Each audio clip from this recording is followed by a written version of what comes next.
Long Chen, how dare you? Yuanqi's roar tore from his throat, but it was swallowed almost as soon as it left him. A heavier, more ancient law crushed his voice into the void realm. He had spent his life revering the heavenly Tao, believing in the orthodox order of Pangu. And now a dragon, nothing more than a beast in his eyes, had blocked his doorstep and dared to demand tribute. This was more than an insult. It was a demolition of his Tao, an assault on his heaven. Form the formation. Yuanqi Tianzun cut off his words. The Pangu banner trembled and unleashed a gray, divine radiance that shredded through the air. Countless primordial runes of creation flared across the banner's surface. He intended to use this primeval killing power, the earliest of its kind, to forcibly rip open the sealed space-time. The heavenly lord of primordial beginning did not speak. He acted. With a clang, the Qingping sword was drawn, and 4 streams of sword qi, each a different color, shot into the sky and braided together into the embryonic shape of an immortal slaying sword formation.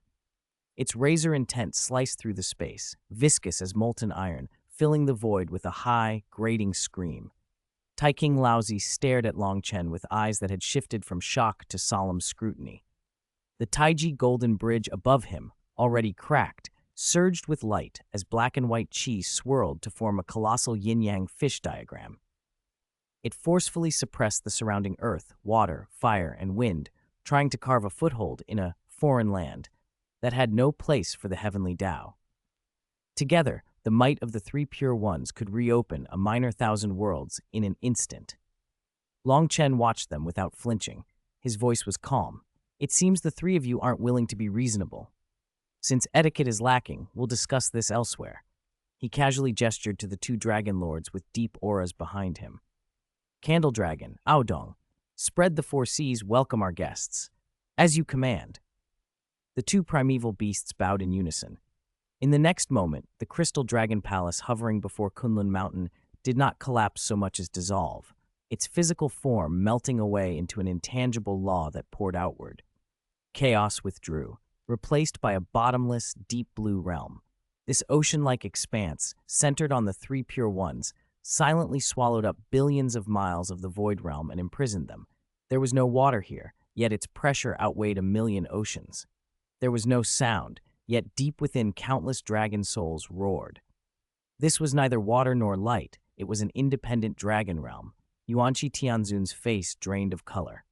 The sword qi that the Pangu banner had summoned, capable of creating heaven and earth, vanished the instant it touched that deep blue. There was no sound, no ripple. It was as if its very trace had been erased at the root.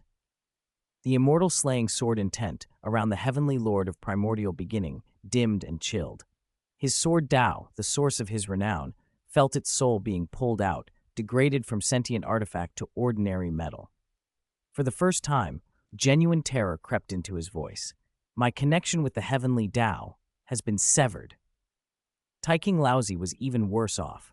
He stared in horror at the Taiji golden bridge beneath his feet. Once invincible, it was now being repelled by this deep blue world. In this place, the law of the heavenly Tao was foreign, an impurity to be purged. Roar, billions of dragon cries did not come from a single point, but erupted from every inch of the law that composed the world. Countless dragon silhouettes, forged from pure origin power, took shape in the deep blue ocean. They were both the law and the will of this place. This isn't a formation. Yuanqi Tianzun's voice trembled. Everything he had relied on was unraveling. A formation borrows the heavenly Tao's power. This thing had birthed an entirely new world and then locked the heavenly Tao out of it. Long Chen materialized directly before the 3 pure ones, standing atop the surging deep blue tide, the sole dominator of that world. Fellow Taoist Yuanqi, do you still think my dragon clan is undeserving of rule-making? His words were soft, but in that world they rang like a decree. Here, I am the rule. Evil demon. Yuanqi Tianzun's roar turned into something like a trapped beast. He pushed the Pangu banner to its limit. An ancient character meaning open flared across its surface, Pangu's most fundamental mark. A solid, gray beam of divine light, destined to cleave all, shot toward Long Chen. Long Chen didn't even bother to raise a hand. The deep blue sea before him coiled gently into a curtain of water. The gray light smashed against it. There was no explosion, only a slight dent, an inch of inward compression, as the curtain completely eroded a power that could have grievously wounded a peak quasi-saint. It's useless. His voice stayed level. Your Tao cannot pass here. Unless, he added, you can, with a single strike, pierce through all the luck, hatred, and unwillingness my dragon clan has accumulated since the Dragon Han initial tribulation, pierce through the origin of these four seas themselves. The three pure ones went pale. This was not a contest of spells. It was a matter of one side wielding the concentrated, centuries-long accumulation of an entire race against them. Long Chen's patience snapped. He raised his hand, and 12 precious pearls spiraled out, each radiating a suppressive light. Sea-stabilizing divine pearls. Brother, be careful, the heavenly lord of primordial beginning shouted. Taiching Laozi felt a pressure from the 12 pearls purer and more concentrated than the entire dragon realm, the force of 12 small worlds. Yet these pearls were not aimed at the three pure ones. Stabilize, Long Chen murmured. The 12 sea-stabilizing divine pearls transformed into 12 divine nails that pierced heaven and earth, plunging toward 12 directions across the deep blue world. Buzz, the moment the 12 nails lodged, the world convulsed. Heaven and earth seemed to slam shut. The flowing deep blue ocean froze into an eternally unmoving glaze. A perfectly sealed prison was formed, isolated from all Tao, changeless and eternal. The three pure ones' last faint tether to the outside was severed. They were trapped, nailed into place by Long Chen, 12 worlds as pegs and the Dragon Clan's accumulated luck as walls. Now we can properly discuss the matter of tribute. Long Chen withdrew his hand and looked down at the three pure ones, their faces drained of color. His voice was cold and flat. Or, the three of you can remain here forever, become the first batch of nourishment for this world of mine. Chapter 102, the three pure ones surrendered, and the Dragon Clan won a great victory. Inside the Grand Formation, the Azure world was deathly silent. This was neither a law nor a divine ability. It was a cage forged from the blood and bones of a race over countless eons.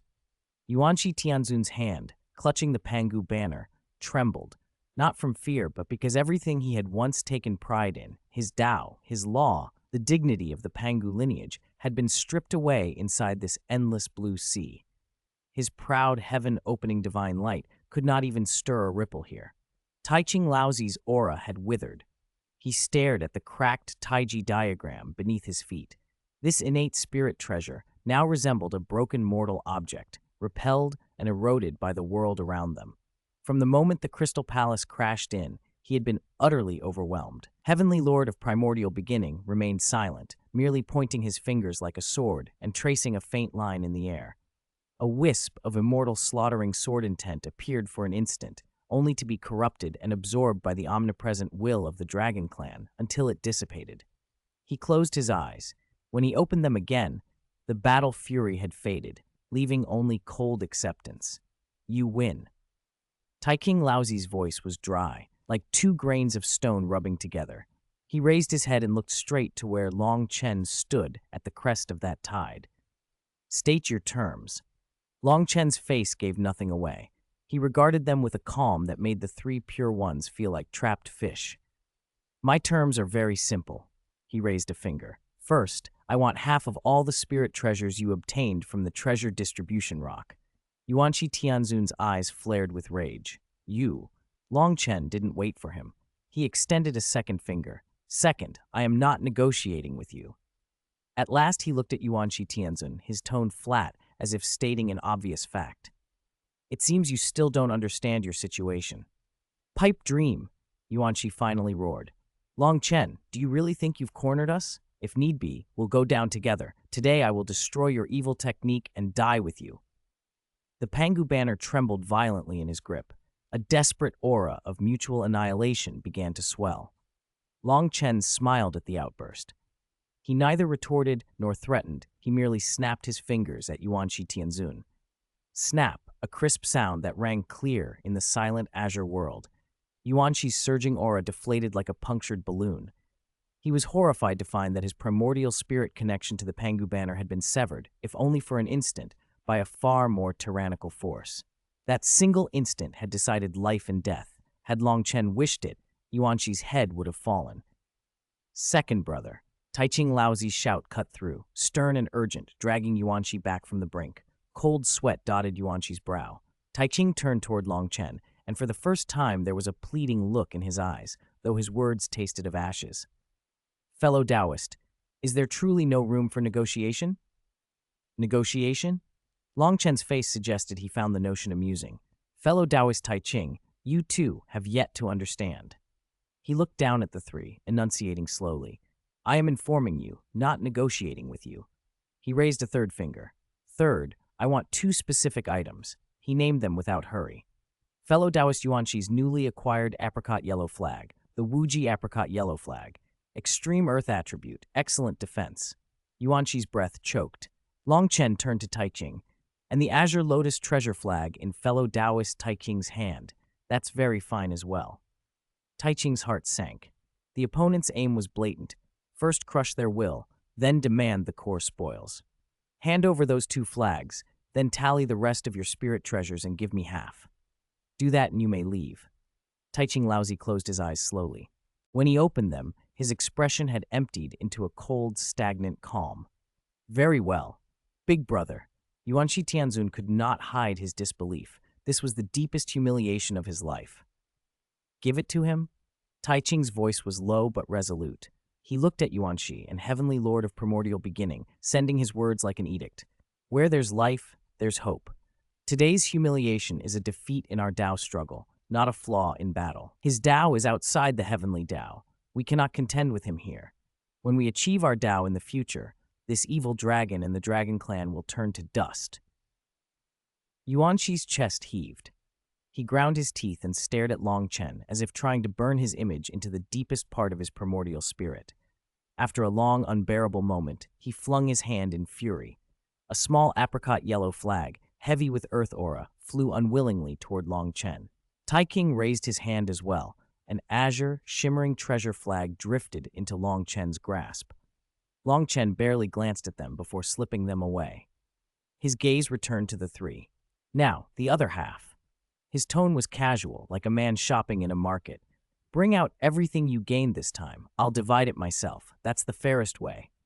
Yuanqi Tianzun's face went a liverish purple. This was humiliation, a public trampling of the Pangu lineage before his 2 brothers. Second brother. Taiching's voice was calm, threaded with wariness. Yuanqi froze. Then, as if all his strength had drained away, he waved his sleeve in surrender. Clatter. Hundreds of innate spirit treasures, each different, each shimmering with treasure light, tumbled into the void realm before the three. Each item represented a struggle and an opportunity wrested from the treasure distribution rock. Now they lay there as testament to defeat. Long Chen stepped forward and walked through the pile. He didn't use spiritual power to gather them. He reached in with his hand like a mortal browsing goods. This treasure seal has too many cracks, barely usable. He plucked one up and tossed it aside. This thunder bead lacks spiritual essence, still all right. He passed another over. This sword, too brittle. It's not even fit as a toy for my children. He shrugged it away. Leisurely, in front of the 3 pure ones, he commented on each item and claimed half of the treasures. A faint smile played around his mouth. That relaxed, almost casual air cut deeper than any scorn. Yuanqi's head sank lower and lower. His fists clenched until his knuckles cracked. Heavenly Lord of Primordial Beginning turned his head away, unable to watch. Veins stood out on the hand gripping his sword hilt. When Long Chen finished dividing the goods, he put away the portion he had selected and faced the 3 ashen-faced immortals. You 3 are reasonable people, he said, satisfied. Since the rent's been collected, I won't see you out. With a thought, the suffocating azure world around them withdrew like a receding tide.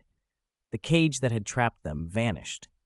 The majestic Kunlun mountain returned, the chaos currents still flowing slowly, as if everything that had happened had been a nightmare. The massive crystal palace reappeared for a moment, then shot off like a streak of light toward the East Sea.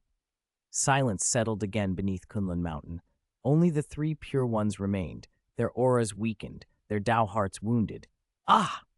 Yuanqi Tianzun's roar burst out, suppressed to the point of breaking, filled with boundless resentment and humiliation. Longchen, I, Yuanqi, hereby swear a heavenly Tao blood oath.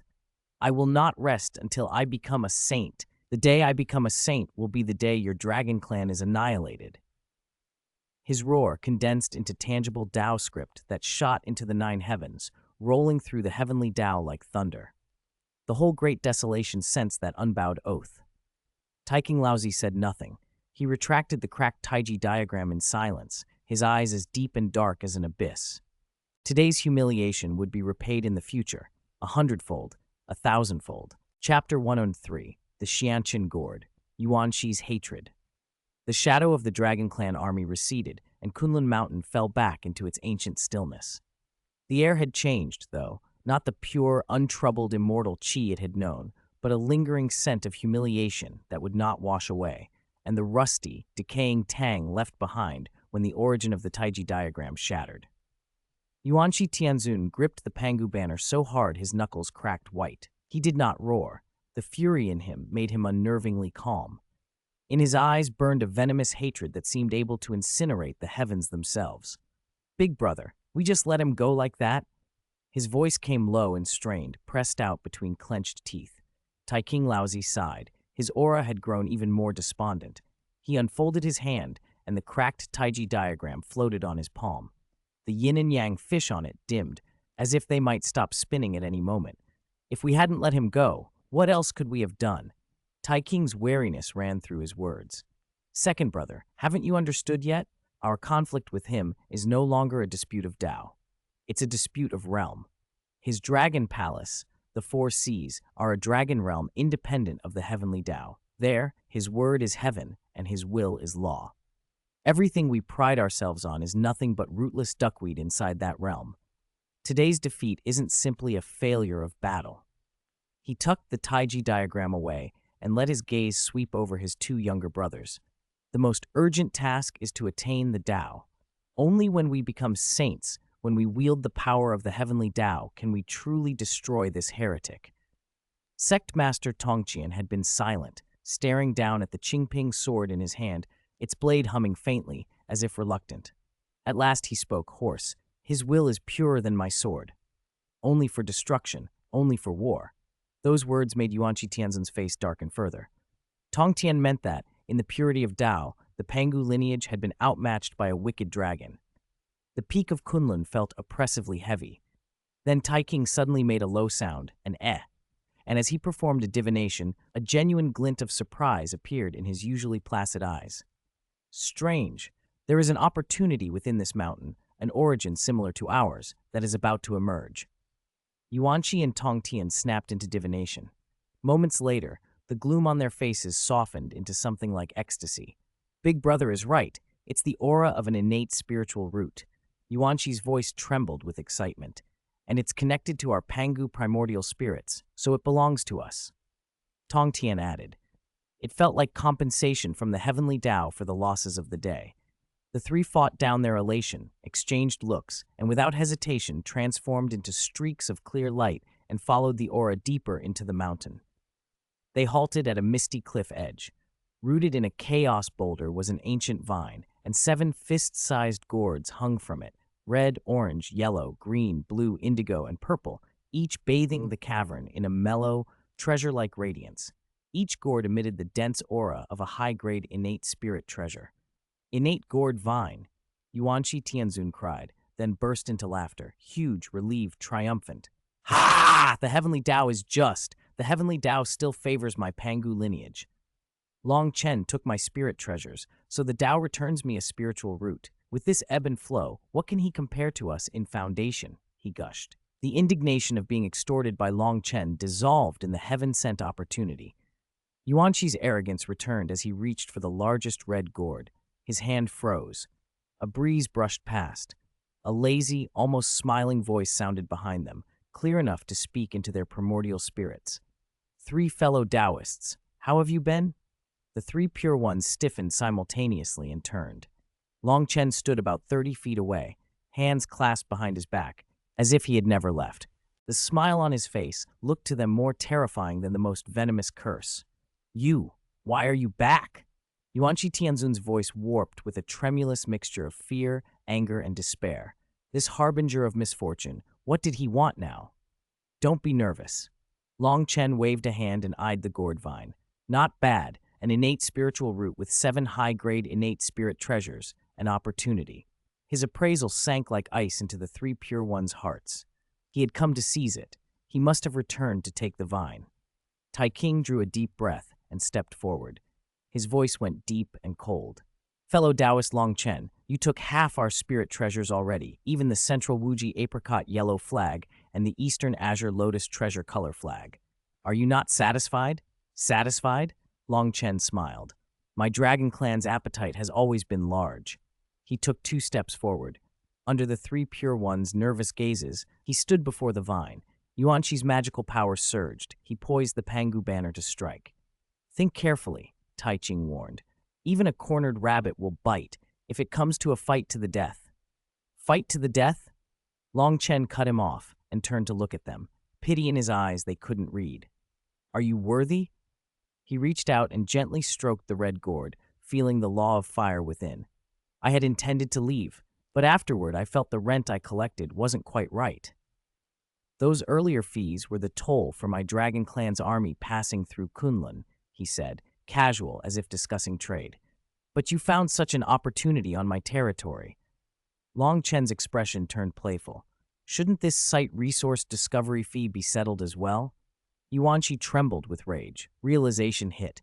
This was no coincidence. Long Chen had always known the treasure was here, had been waiting for them to find it, to light up with joy, then appearing to snatch away their final hope. Cruel, deliberate. Long Chen, you are going too far, Yuanqi finally roared. Don't be so quick to shout. Long Chen suddenly withdrew his hand and feigned disinterest. I originally wanted more rent, but this thing, he gave the vine a look. The quality's too poor. I can't be bothered with it. As he spoke, a ripple spread across the void above his head, and the ethereal image of a divine tree unfolded. It was an entirely azure tree, branches like carved glass, each leaf holding the feel of an ocean. The tree hung heavy with countless crystal-clear fruits. The life essence and Tao resonance radiating from each fruit made the primordial spirits of the 3 pure ones ache and tremble. Pantao tree. The instant that image appeared, the glow of the innate gourd vine dimmed like a firefly against the moon.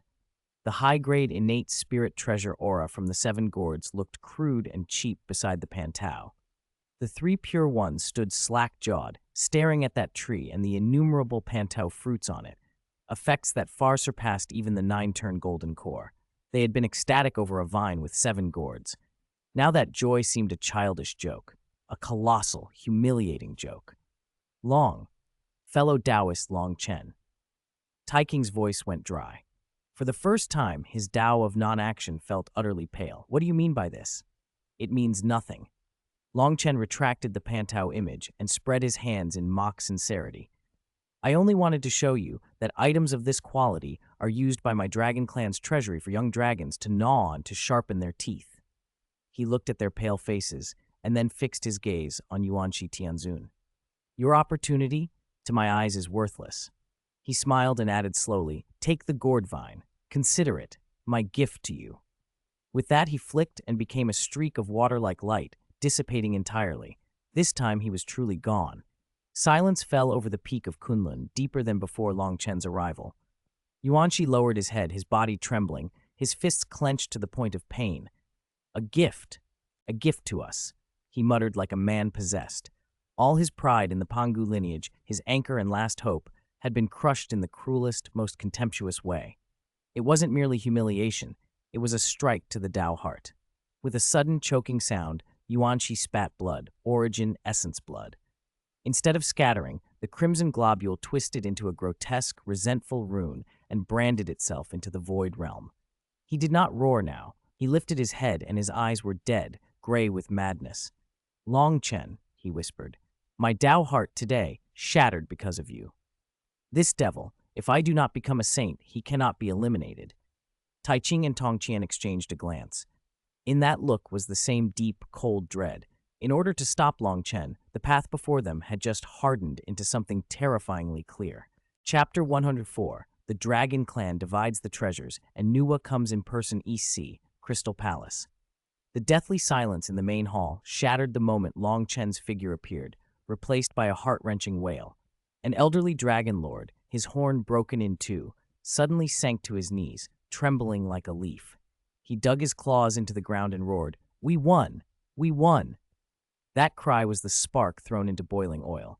With a thunderous roar, the entire Crystal Palace erupted. "Your Highness! Your Highness is mighty!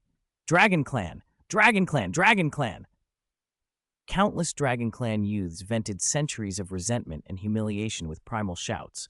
Their eyes were bloodshot, and the light blazing within them was simple and fierce. Hope. Candle Dragon and Aodong stood at the front, two veteran dragon lords. They did not shout, but their tightly clenched claws, knuckles gone white, betrayed the turmoil inside them. Since ancient times, when had the Dragon Clan ever seized victory like this?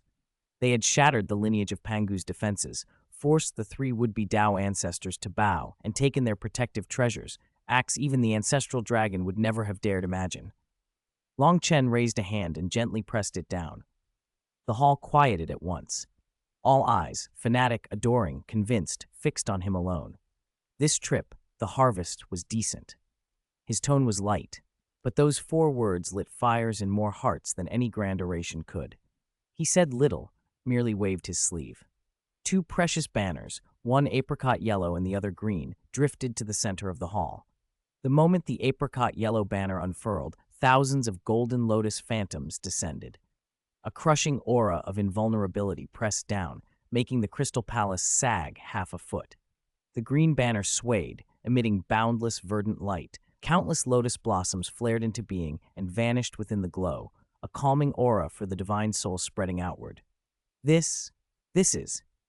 Aodong, who had lived countless years, went breathless. He stared at the yellow banner, voice trembling. The central Wuji apricot yellow banner, Yuanxi Tianzun's ultimate protective treasure.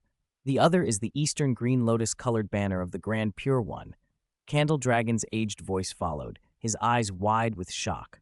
These 2 were top-tier items on the treasure distribution rock, essential lifeblood treasures of those 2 future Dao ancestors.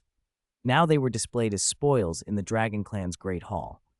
Long Chen scanned the hall, his voice calm but resonant. The 3 Pure One's relics. From now on, they belong to the Dragon Clan. A stunned silence broke into gasps. If they had already believed Your Highness had won, these banners were proof that the lineage of Pangu's face had been utterly stripped away. Long Chen waved his hand again.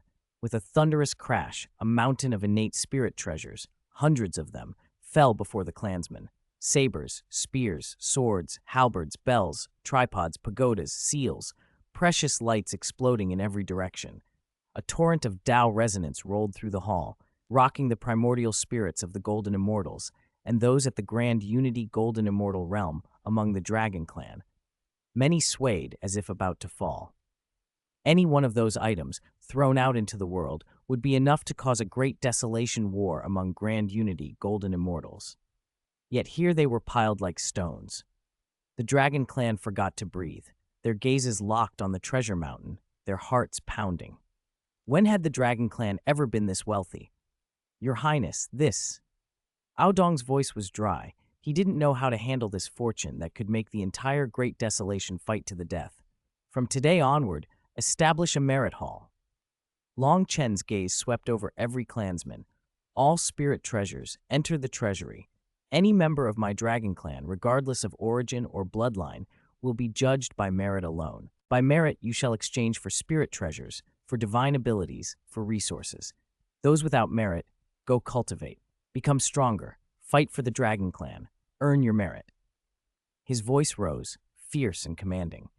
This palace will show all the myriad races of the Great Desolation that the glory of the Dragon Clan isn't borrowed from the old capital our ancestors left. It is reclaimed by our own blades and spears. Next, this palace will take you to the 9 heavens to visit, and we'll ask those 2 feathered birds if the title of Heavenly Emperor ought to start paying rent. For a moment there was silence, then an uproar that shook the palace. Willing to die for Your Highness. Die for the Dragon Clan. Their shouts were no longer empty slogans, they were the ignition of ambition. Long Chen nodded, then turned toward the back hall. He handed the banners and piled treasures to Candle Dragon and Aodong to manage. The rest would be handled by the clan itself. He intended to enter the eye of the East Sea to fuse the origins of earth and wood with the power of the two banners. At that moment, someone hurried over with short, anxious steps. Your Highness, wait! It was Prime Minister Turtle. Out of breath, he skidded to a halt. His old face was a mix of elation, excitement, and thinly veiled worry. Your Highness, your actions on Kunlun Mountain were too bold. Oh? Longchen paused. Yuanqi Tianzun just made a heavenly Dao blood oath, and the entire Great Desolation heard it.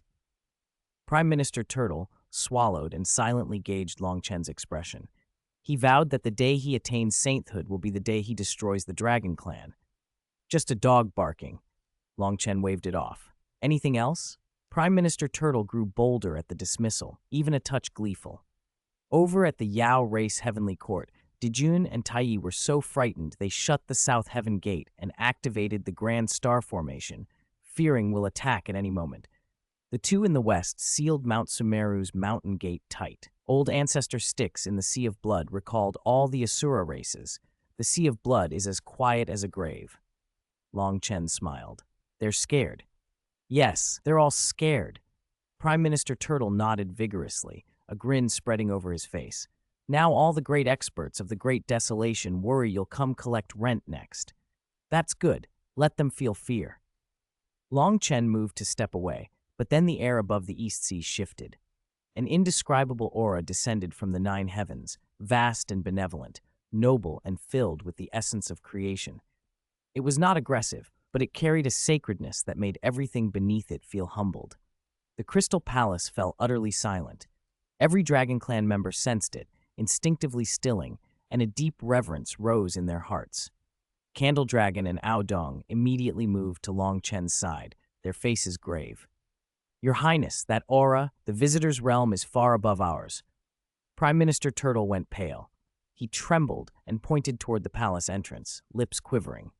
Long Chen's gaze cut through the hall and fixed beyond the palace doors. The smile left his face. Let her in. At that command, Prime Minister Turtle's legs nearly gave out, and he nearly fell to his knees, his voice shaking with awe. Your Highness, it's Empress Nuwa. She's come in person. Nuwa. Long Chen opened his eyes, interrupting his cultivation. He had just returned from Kunlun Mountain and was about to use the newly acquired Central Wuji Apricot Yellow Flag and Eastern Green Lotus Treasured Color Flag to comprehend the origins of earth and wood and fuse them into his own world. Why was this future saint of the Yao race, the first karma saint in the Great Desolation, here?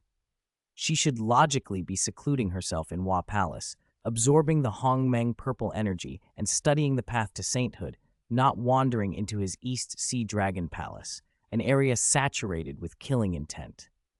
Let her in. Long Chen considered it for a moment and decided to meet her. He wanted to see what this future saint was after. Prime Minister Turtle accepted the order and scurried away. A moment later, a woman in elegant palace robes, peerless in beauty and bearing, stepped into the eye of the East Sea, guided by the turtle. It was Nuwa. With every step she took, a chi of creation seeped from beneath her feet, a sharp contrast to the domineering aura of the eye of the East Sea, a mixture of dragon resentment and the origin of water. Her gaze first fell on the Ren water peach tree, now completely withered and reduced to charred branches. Regret flickered across her face. Such a top-grade innate spiritual root destroyed so easily. Then she looked at Long Chen, who sat cross-legged beneath the tree. At that instant, her pupils contracted almost imperceptibly. He had completely restrained his aura. No magical fluctuations, not even the faintest trace, like a mortal. Yet with her realm she felt a crushing pressure that was not of power but of Dao, the sense of being shut out. It was as if Long Chen and the space beneath him were detached from the heavenly Dao of the Great Desolation, a world unto themselves in which he alone held sway. Whatever had happened on Kunlun Mountain was certainly no rumor. Nuwa greets fellow Taoist Long Chen. Suppressing the tumult in her heart, Nuwa bowed with the proper courtesy. Please sit. Long Chen pointed to a smooth reef across from him, polished by the sea, his tone flat. He had no interest in pleasantries. Fellow Taoist Nuwa, why aren't you comprehending the Saint Tao in Hua Palace? What brings you to my East Sea, where killing intent fills the air? There was a trace of distance in his words. Nua forced a bitter smile and sat, collecting her thoughts before answering. To be frank, I came for my opportunity to become a saint. Oh? Long Chen raised an eyebrow. Your opportunity is with me? Tao Ancestor once enlightened me in Xianxia Palace that my path to becoming a saint lies in the word creation. Nua looked at him with earnest eyes. I intend to create a new race, to introduce life into this desolate great desolation. Such an act accords with heaven and man. If I succeed, the resulting karma would be immeasurable, enough to make me a saint at once. Long Chen nodded, motioning for her to continue. He already understood that creating life could be her key. It's just, Nua hesitated, a trace of difficulty on her face. Although I possess the method of creation, I lack a crucial ingredient. She watched his expression closely. I deduced the heavenly secrets, and this item manifested at Treasure Distribution Rock. After several transfers, it eventually came into fellow Taoists' hands. Long Chen smiled without answering and picked up a cup of tea that had automatically condensed from the seawater. He took a light sip. It transformed into the purest water spiritual qi as it touched his tongue. Seeing him remain silent, Nua had to be more direct. The item is called 9 Heavens Breath Soil. It is the essence of the origin of Earth, indispensable for creating living beings. I ask fellow Taoists to part with this treasure for the sake of the myriad races of the Great Desolation. Nua will be eternally grateful. She finished and waited. Long Chen put down his cup and let his divine thought sweep through his world. Hidden in a corner of the great pile of spirit treasures he had rented from the 3 Pure Ones, an inconspicuous clump of yellow soil lay there. 9 Heavens Breath Soil. It truly was in his possession. The item is indeed with me, Long Chen said at last, a playful curl at the corner of his mouth. However, fellow Taoist Nua, what you said is not entirely correct. Your becoming a saint is your opportunity. What do the myriad races of the Great Desolation have to do with my dragon clan? Our dragon clan has been confined to the 4 seas for countless years. Has anyone ever looked our way? Now you come to me, asking for a treasure for the sake of the world. Where is the principle in that? Nua's expression stiffened. She hadn't expected Long Chen to be so blunt, leaving no room for sentiment. But she also knew he spoke the truth. The dragon clan and the myriad races had long been estranged. Nua misspoke. She inhaled deeply and lowered her posture further. Fellow Taoist is right. Nothing comes for free. May I ask what fellow Taoist desires in exchange for the 9 Heavens Breath Soil? What can you offer? Long Chen leaned forward slightly, an invisible pressure settling over her. The real bargaining had begun. Nua hesitated as if struggling with a choice. She waved her hand and 2 spirit treasures, glowing with precious light, floated before her, a lamp and a vine. This is the treasured lotus lamp, a top-grade innate spirit treasure with enormous power. This is the purple gold gourd, born of the innate gourd vine, also a top-grade innate spirit treasure, capable of refining all things. Should fellow Taoist accept this exchange, you may take either of them. Those 2 items would be treasures coveted by ordinary Grand Unity Golden Immortals. Long Chen merely glanced at them and scoffed. Fellow Taoist Nua, are you trying to offer charity? His voice turned cold. I just acquired over 100 items of that caliber from Qilin Mountain, all destined to reward my clan's juniors. Do you think I would even look at these? With a flick of his finger, a streak of light shot out, the 3 treasures Jade Rui he had taken from Yuanxi Tianzun. Nua's expression changed at once. Before she could recover, he produced another, the Taiyi Horsetail Whisk, then the Fish Drum, the Treasured Seal, the Thunder Pearl. One after another, the spirit treasures he'd plucked from the 3 Pure Ones were thrown down like refuse, piling into a small mountain. Each was more precious than the last, far surpassing the 2 items Nua had offered. Nua's breathing hitched. She had known Long Chen had made a great gain on Qilin Mountain, but she had not expected his haul to be so terrifying. This was no longer the hoard of a single cultivator. It was the foundation of a top-tier clan. Fellow Taoist has a rich background. Nua spoke presumptuously. She withdrew the 2 treasures, her face solemn. Common treasures no longer moved the person before her. Gritting her teeth, she waved again. This time an ancient, simple cauldron floated up. It had 3 legs and 2 handles. Its body was engraved with the sun, moon, stars, mountains, rivers, and plants. The moment it appeared, the surrounding Tao principles stirred as if recalled to their origins, as if earth, water, fire, and wind were being reforged. The Qiankun Cauldron, an acquired karma supreme treasure, capable of returning things to their origin and enhancing the grade of spirit treasures. Long Chen's eyes lit up. This was exactly what he wanted. Qiankun Cauldron? He said, recognizing it immediately. Indeed. Nua saw his reaction and felt some relief, but there was also sadness in her voice. This treasure was obtained from treasure distribution rock. It can reverse the innate. Using it to exchange for the Nine Heavens breath soil should be sufficient to show my sincerity, right? Long Chen looked at the Qiankun Cauldron, his mind racing. With this treasure, his 12 sea-stabilizing divine pearls might be promoted to innate spirit treasures. If he could elevate those 12, even if each became merely an innate major thousand worlds treasure, their combined power would be enough to allow him to protect himself even against a saint. Chapter 106, The Cause and Effect of the Saint. I, Long Chen, accepted. Long Chen's gaze settled on the Qiankun Cauldron and would not budge. He truly needed that artifact. Seeing his expression change, Nua's heart stirred. She had clearly offered the right bargaining chip. Fellow Taoist, this cauldron can reverse innate. Its uses are boundless, she said. Using it in exchange for the Nine Heavens breath soil should be enough to show my sincerity. Her voice held a quiet confidence. This was one of her most cherished treasures. She did not believe Long Chen would refuse. Long Chen tapped the stone table of water before him with a finger, a soft tapping sound. Qiankun Cauldron, a fine item. He acknowledged it. However, he changed his tone and looked up at Nua. I still can't make this trade. The confident light in Nua's face froze. Why? Is the Qiankun Cauldron not enough? A note of urgent confusion crept into her voice. The items are enough, but you, as a person, you're not right. Long Chen pulled his finger back and leaned against the reef. Nua's expression chilled. Explain yourself. You want the Nine Heavens breath soil to create the human race and become a saint, don't you? Yes, she nodded. It was public knowledge. You create humans for karma. The heavenly Tao grants karma to help you become a saint. That's the idea.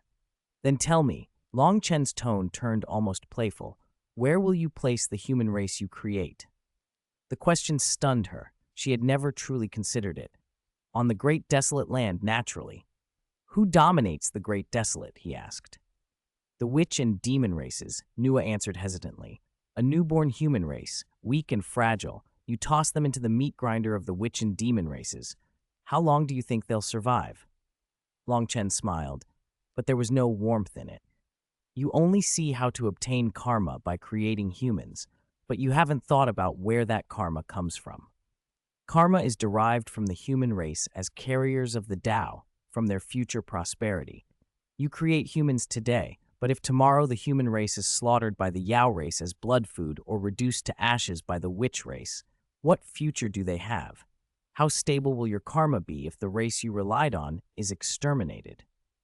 You, the mother of the human race, would become the first and only laughingstock in the great desolate, a saint who fell from grace. Each word struck like a hammer. Nua had never viewed things from this angle. She had only followed the Tao ancestors' guidance to make humans and ascend to sainthood. She had never considered the long-term consequences of that karma. Her face paled as the realization sank in. Her proud path to sainthood suddenly looked like a trap. So, what should I do? For the first time, she looked bewildered before another being. See? There's the problem. Long Chen spread his hands. You don't even understand your own Tao clearly, yet you're rushing to cut a deal.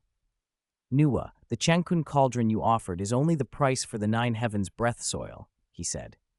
But what I just told you, the way to avoid an unstable saint position and a broken Tao path, you haven't paid that price. Nua understood then. Long Chen had never been looking for a fair exchange of objects. He wanted something far more valuable, a guarantee for his future, a guarantee from the future saint herself. What do you want? She asked, voice dry. I want a promise. Long Chen rose and stood before her, looking down at the future saint. After you become a saint, the human race must form an alliance with my dragon clan. When the witch and demon tribulation ends and the human race rises, The dragon clan will emerge from the four seas to jointly govern the great desolate heaven and earth. Above the heavenly court, there should be a place for my dragon clan. Above the land, there should be the voice of my dragon clan. Nua's breath hitched. Was that an alliance? It sounded like turning the entire human race, the future protagonists of heaven and earth, into stepping stones for the dragon clan. He wasn't asking for protection. He was demanding the moral justification for the dragon clan's return. Impossible, she snapped without thinking. The human race has its own destiny. How can it be bound to your dragon clan? Is that so? Long Chen was unruffled. He turned and walked back to his seat. Then there is nothing more to discuss. You can leave. Wait until the witch and demon races finish their war and the great desolate is in ruins, and then you can create humans if you like. But by then, the three pure ones, Jian and Junti, will probably already be saints.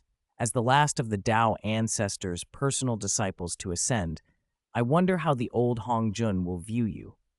Long Chen picked up the water cup and sipped deliberately. Each word drove a wedge into Nua's heart. She stood motionless, torn between leaving and staying. He was speaking the truth. In the struggle for the great Tao, one slow step delays all that follow. If she couldn't wait through the witch and demon tribulation, she likely wouldn't even reach sainthood, much less secure a future for the human race. After a long time, she deflated like a punctured ball and sat back down, exhausted. I agree to your first condition. The human race can form an alliance with the dragon clan. But jointly governing heaven and earth is impossible. That was her limit. At most, I can promise that if I become a saint, and as long as the dragon clan does not actively provoke trouble, I will ensure that no one dares to offend the dragon clan in the East Sea. Long Chen regarded her, weighing her words. All right, he said. However, I have one more condition. Speak. Nua had already gone numb. The Nine Heavens breath soil, I cannot give it to you now. A small clod of yellow soil, heavy with aura, appeared at Long Chen's fingertip for an instant, then vanished.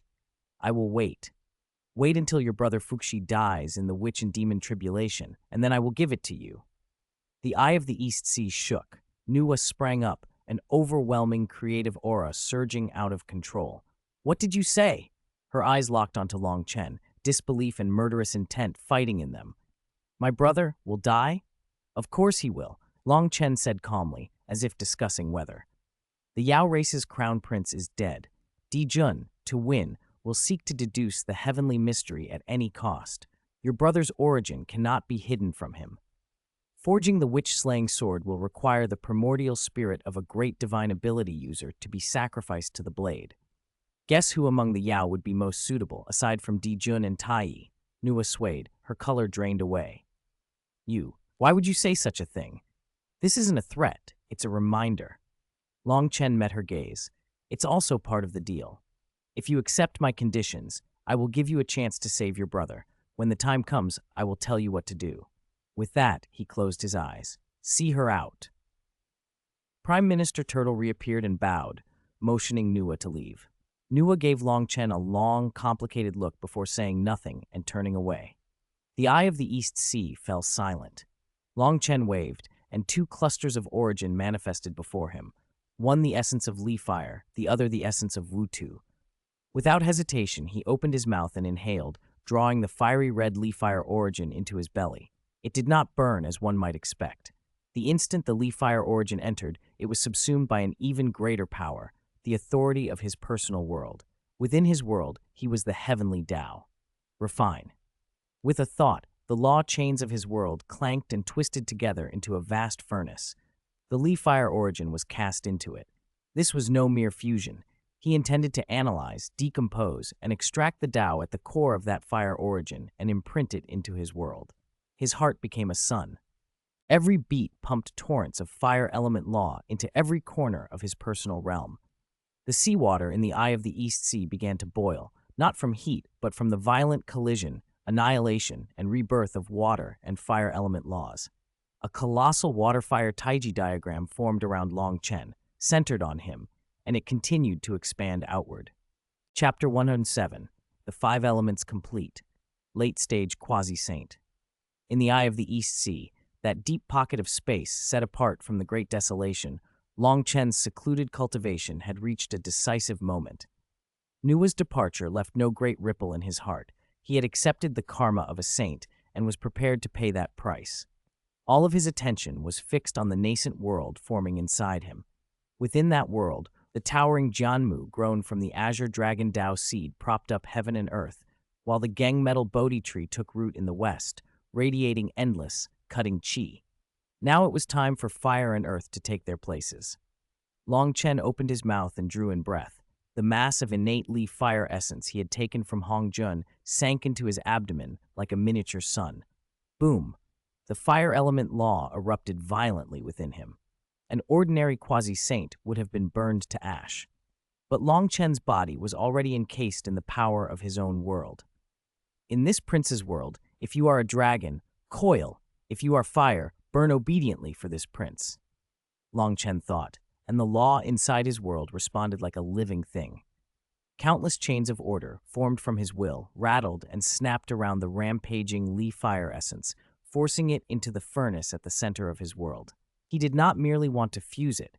He wanted to analyze, decompose, and remake it. He intended to break the innate Li fire's origin Dao into the most basic runes and imprint those runes into every corner of his world. As his refining art worked, Longchen's heart felt like a true sun. Each powerful beat pumped torrents of fire element law, tamed and reordered by him, through his meridians to his limbs and bones, and into every inch of land in his inner world. The seawater in the eye of the East Sea began to boil, not from heat, but from the clash of opposing laws being annihilated and reborn under his will. Around Longchen, a gigantic waterfire Taiji diagram took shape. One half deep azure for the absolute order of water, the other crimson gold for fire's ultimate destruction. The Taiji revolved, expanding from hundreds of zhang to thousands, to 10,000, swallowing the whole eye of the East Sea in its scope. Zulong and Dong, cultivating in isolation, were abruptly awakened. They stared, horrified, at the center where water and fire met. Is His Highness refining the origin of the fire element? Dong's voice trembled. Water and fire are incompatible, an ancient truth. How dare he? He isn't fusing them, he's creating, Zulong said, eyes wide. He uses himself as heaven and earth, forcing water and fire to coexist in his world, establishing new rules. This is the method of a creator god. After a span that might have been an instant or 10,000 years, when the water-fire Taiji had reached an exact balance, Longchen opened his eyes. He swallowed again, the Wu Earth essence, the nine heavens breath soil, calling, Earth, come. The earth inside his world shuddered. The thick origin of the nine heavens breath soil rose like a gigantic lowest dragon, galloping across his inner plains. Where it passed, illusory plains solidified and towering mountains pushed up into the clouds. Water found its home in earth, fire was tempered and nourished by earth. Rivers and lava were born by the thick land. Jianmu's roots sank into solid mountains, and the sharp veins of Geng metal ran deep underground. Buzz Longchen's inner world trembled. Metal, wood, water, fire, earth, the five elements clicked into place. A seamless aura of vitality burst forth. His minor world, until now like a painting, began to take on the weight of reality. Though still small, the five-element laws could operate independently and circulate. Propelled by the power of this five-element completion, Longchen's quasi-saint Dao fruit shattered its bottleneck. Quasi-saint middle stage, then quasi-saint late stage. A terrifying pressure, more than 10 times stronger than before, flashed out of him and then condensed perfectly back into his body. Longchen rose slowly, clenching his fist. He felt that every motion carried the weight of a five-element perfected world. He lifted his head, and his gaze pierced outward, through the East Sea, through the 33rd heaven, up toward the Xianxia Palace. Saint? A cold arc formed at the corner of his mouth. When he had faced Hongjun before, he had been like an ant under the sky, without the qualification to resist. Now he felt like a hard stone. He could not yet overturn the heavens, but if the heavens wanted to crush him, they would have to bite through a few teeth first. With the five elements only at minor perfection, I already possess such power. If I evolve this world into a major thousand worlds and reach five elements' great perfection, a saint may not necessarily be able to stand against me. Heroic spirit surged through him. He had been suppressed too long since his transmigration. forced to move cautiously, every step weighed with the shadow of the heavenly Tao and the saint. Now it was time to bend that sword. Someone! Long Chen's voice was not loud, but it rang through the Crystal Palace. Figures appeared instantly. Zulong, Aodong, and the Four Seas Dragon Kings, each sensing the unfathomable aura radiating from him. They knelt in unison. "Congratulations, Your Highness, on your major breakthrough in divine power. Rise." Long Chen waved and scanned them. Zulong hesitated, then asked, "Your Highness, your current realm." "Quasi-saint, late stage," Long Chen said lightly. A collective intake of breath echoed through the hall. How long had he been in seclusion? To soar from quasi-saint early to late stage in that time, what speed of cultivation was this? Aoshi's old face flushed with excitement. Long Chen ignored the flattery and issued an order. "Order all Dragon Clan combat forces above the Taiyi Golden Immortal Realm to assemble in the East Sea immediately." The Dragon Kings were stunned. "Assemble? War? Against the Yao? The witch race? Your Highness, are we?" Aodong asked cautiously. Long Chen's gaze drifted toward the desolate, wailing lands of the West. "I just came out of seclusion, and I'm in a good mood. I'm going to beg for alms." "Beg for alms?" The Dragon Kings glanced at one another, puzzled. "Go west. Find those two future saints, Jian and Junti, and beg them for some opportunity back," Long Chen said, a cold smile on his face. "Tell them they have a connection with my Dragon Clan." At once, Zulong and Aodong's eyes flashed. They recalled how those two had cried and shouted in the Xianxia Palace, snatching opportunities away, claiming others were connected to them. "Your Highness is going to take from them. He's going to rob future saints." The thought thrilled them. "Yes, Your Highness!" The Four Seas Dragon Kings roared assent, eyes bright as they withdrew. Soon the East Sea, silent for tens of thousands of years, thundered with war drums once more. Countless Dragon Clan elites poured in from the Four Seas, their evil chi soaring like storm clouds. Long Chen looked out over the army of tigers and wolves he had forged and nodded with satisfaction. "Zulong, Aodong, your servants are here. You two, ride with me on the ancestral Dragon Emperor's chariot," Long Chen said with an authority that brooked no refusal. "This time, this prince will let the entire Great Desolation see what a damned surprise looks like." Chapter 108. The Dragon Tribe marches out, and Mount Sumeru is shocked. War drums rolled, their sound echoing across the Four Seas. The East Sea, silent for countless ages, unleashed its long-suppressed fury and ambition upon the Great Desolation. There was no more hiding. Roar! A dragon's roar, not a simple bellow, but an ancient sigh that seemed to transcend time and space, resounded. From the depths of the East Sea, the Emperor Zulong's chariot, formed from the ancestral dragon vein, smashed through towering waves and slowly emerged. It was immense. Its purple-gold body stretched for untold miles. Each scale was the size of a mountain and inscribed with the oldest draconic patterns and Taoic principles. Sunlight falling on it did not glitter, but vanished into a profound darkness that swallowed everything. This was not a ship, but a living, ancient war beast, bearing the Dragon Clan's fortune, glory, and indomitable spirit. Long Chen stood with his hands behind his back atop the dragon's ferocious head, Candle Dragon and Aodong behind him, faces grave.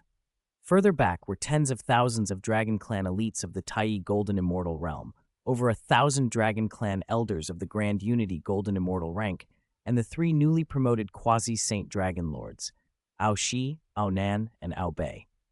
Their auras converged of their own accord, forming an invisible, blood-colored cloud above the Emperor Zulong's chariot. Along the East Sea coast, billions of aquatic beings prostrated themselves, not daring to look up. "Depart."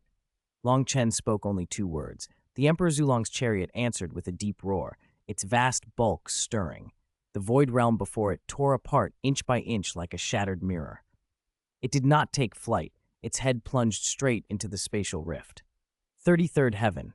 Lingxiao Palace. Dijun was meditating with his eyes closed when the river diagram and the Luo book before him flared to life. Their pages flipped frenetically and began to hum as if overwhelmed. He opened his eyes. "Senior brother, what alarmed you?" A golden light flashed as Eastern Emperor Taiyi, holding the Chaos Bell, appeared in the hall. Dijun's face was grim. He did not speak. He waved a hand and unfolded a giant water mirror. In the mirror, an indescribable purple-gold stream of light was ruthlessly smashing through layer after layer of spatial barriers, barreling west across the Great Desolation. Wherever it passed, the sky was carved open with a black scar that resisted healing. "It's that mad dragon." Taiyi's pupils shrank. "He's out again. What does he want? Mount Qilin wasn't enough. Now he's aiming for Heavenly Court." Dijun stared at the light and shook his head. "No, the direction is wrong. It's west." "West?" Taiyi was stunned, then scornful. "That desolate, poverty-stricken place? Jean and Junti, those two notoriously penniless devils, can't even scrape together 3 taels of oil between them. Why would he go there?" Dijun didn't answer immediately. He kept looking at the water mirror and said slowly, "His aura is at least 10 times stronger than when he was at Mount Qilin." Taiyi's expression froze. Mount Buzhou, Pangu Hall. The 12 ancestral witches had gathered. Zhurong slammed his fist into the ground and cracked the great hall's floor. "Too much provocation. That long worm, does he really think our witch clan is easy to bully? He flew an army across our territory again. This is deliberate." Gong, surrounded by water vapor, said coldly, "Going to Mount Qilin before was one thing, but this time he's gone too far. He's completely disregarding us." "Silence, all of you." Dijong's bark cut through the hall, and it fell instantly quiet. His gaze pierced the dome of Pangu Hall and drifted westward. His expression was grimmer than ever. "He's not coming for us." Hodu's voice carried a hint of worry. "His target is clear, Mount Sumeru." "Humph, let him fight them," Zhurong snorted. "The better it is if he and those 2 bald crybabies batter each other to bloody heads, so we can reap the benefits." Dijong shook his head. "It's not that simple. This dragon, seemingly mad though his actions are, moves with purpose. Every move has an objective. He is declaring to the Great Desolation that the era of the Dragon Clan has returned." Sea of Blood, Nether River Palace. Old ancestor Mingyang rang the palace alarm the moment he sensed that aura. Asura tribesmen outside scrambled back into the Sea of Blood, the defilement arrays covering it flared to their limits. Mingya sat on a karma fire red lotus, watching the Emperor Zulong's chariot in the water mirror, the flesh of his face twitching. A complete lunatic. He just robbed the 3 pure ones, didn't even go home for a few days, and now he's provoking 2 future saints. This Great Desolation's sky is going to be pierced by him alone. Even Mingya, who prided himself on ruthlessness, felt like a child compared to Long Chen's unfettered boldness. "No, I absolutely will not get dragged into this. Seal the Sea of Blood immediately. Even if the Tao ancestor comes calling, tell him I'm not here." Western Great Desolation, Mount Sumeru. The land remained barren, the earth a dry yellow-brown. Spiritual chi in the air was thin and meager. Under a half-dead Bodhi tree, Jean and Junti were preaching their doctrines to a sparse congregation of several dozen low-cultivation beings. Jean's face looked as sour as ever as he intoned, "Fellow Taoists, born in the West, you are inherently destined to suffer. Only by entering my sect and cultivating the supreme pure Tao." His words were cut off when Junti suddenly paled, sprang to his feet, and stared toward the east. "Senior brother, something's wrong." Jean sensed it too. His already troubled face pinched tighter. A monstrous, ominous chi swept in from the east at a sky-shattering speed, domineering, tyrannical, suffused with naked aggression that made their primordial spirits tremble. It was the Dragon Clan. The entire clan was on the move, leaving their nest. Before the 2 could react, the sky above Mount Sumeru turned black, not with clouds, but with an enormous shadow that swallowed the heavens. Space itself tore open above them with a crack as a giant purple-gold dragon head forced its way through. Its 2 golden eyes, like sun and moon, coldly looked down on the tiny, dust-like Mount Sumeru below. "Jane, Junti." A voice, casual with a hint of amusement, carried down and filled everyone's ears. "Long time no see." Long Chen's figure stood atop the dragon's head, looking down at the 2 future saints, their faces drained of blood. "This emperor heard the West is barren, where nothing grows, so I specially came here." He paused, and a benevolent smile crossed his face, "to save all sentient beings." Jayin and Junti's faces turned green with rage. Save all sentient beings? This was obviously an evil dragon coming bearing ill intent. "Dragon, fellow Taoist Long Chen." Jayin forced a smile worse than a grimace, clasped his hands, and bowed toward the sky. "May I ask, what brings you here? My small temple in the west cannot withstand the trouble you, a great Buddha, might cause." It's nothing major. Longchen waved his hand nonchalantly and settled into a more comfortable posture. Last night, I observed the celestial signs, did some calculations, and found that your west seems to have a special affinity with my dragon clan. When Junti heard the word affinity, his eyelids twitched. That phrase was far too familiar. Wasn't it the old line used to recruit followers and plunder treasures? Today, Long Chen used it on them, his senior brothers. The feeling was awkward and enraging. Fellow Taoist Long Chen, that cannot be a joke. Junti's laugh was dry and hollow. My Western sect and your East Sea Dragon clan have always kept to our own. Where does this so-called affinity come from?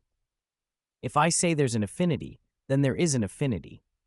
Long Chen's tone was calm and absolutely certain. His gaze passed over Jiyin and fixed on the branch clutched in Junti's hand, the seven-treasure wonderful tree which glowed with a seven-colored radiance.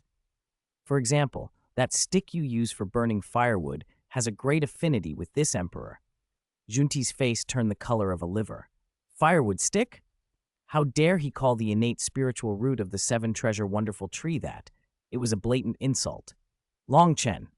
Junti could no longer contain himself and shouted, "Don't go too far. My senior brother and I may not be as mighty as your dragon clan, but we are still future saints personally appointed by the Tao ancestor.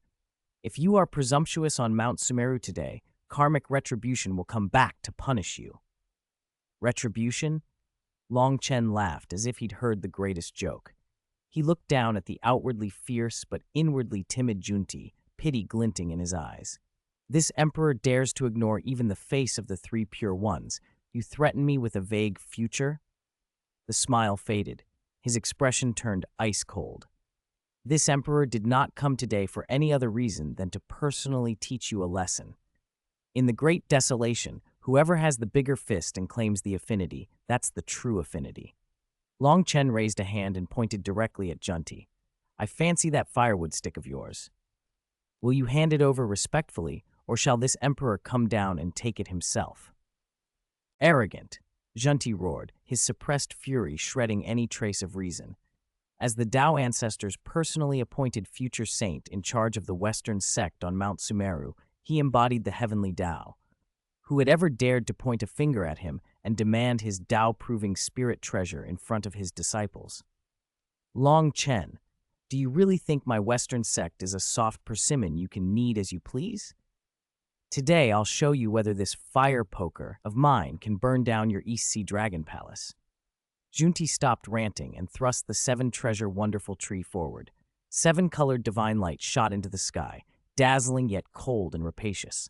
Embedded within it, the laws of gold, silver, lapis lazuli, crystal, tridacna, red pearl, and agate intertwined, forming a profound, brushing away, Tao, designed to counter all spirit treasures in the world. It was the very skill that had let him claim countless innate spirit treasures back on Treasure Distribution Rock. He refused to believe Long Chen's treasures could withstand his brush. The divine light fanned out like a peacock's tail and surged toward Long Chen on Emperor Zulong's chariot. Long Chen stood on the dragon's head with his hands clasped behind him. Faced with an attack that would make any quasi-saint's scalp tingle, he didn't even twitch an eyebrow. Petty tricks, he spoke flatly, as if commenting on a clumsy juggling act. Too lazy to move, he sent a thought. One of the 12 sea-stabilizing divine pearls at his back glowed faintly and cast a deep blue halo. The halo spread and became an ordinary blue light screen. No runes, no Tao resonance, as simple as a wall of water. The seven-colored divine light struck the blue screen. There was no explosion, no roar. The brilliant colors and laws of the attack were swallowed and erased as if drenched in ink. Not a ripple stirred. What? Junti's confident fury froze into sheer horror. His eyes nearly popped. Impossible! His primordial spirit trembled. The seven-treasure wonderful tree was formed from his true form, the Bodhi branch fused with the seven treasures of the West. It had accompanied him since birth and had always been invincible. Yet now his full-power strike couldn't even penetrate a casual defense. Worse, he felt the connection between himself and the divine ability unleashed by the tree being forcibly severed and absorbed, then analyzed by a more advanced, more tyrannical law. It was like a lifetime's masterpiece casually erased by a greater artist who then painted a real starry sky. It was suppression at a different level. Is that all? Long Chen finally lifted his gaze to Junti. There was no contempt or mockery, only cold indifference, as if looking at a dead object. Is this the capital for your arrogance? Too weak. Since you refuse to hand it over, then this prince will take it personally. Long Chen slowly raised his right hand and flicked a finger toward the stunned Junti. The motion was casual, like brushing dust from his clothes. One sea-stabilizing divine pearl detached from the star ring behind him and streaked through the air. It made no aura, no audible sound. In front of the majestic chariot, it was almost unnoticeable. Yet in the eyes of Jian and Junti on Mount Sumeru, the world itself seemed to shift. That tiny pearl contained an entire world, a minor thousand worlds with complete 5 elements, self-consistent laws, and endless vitality.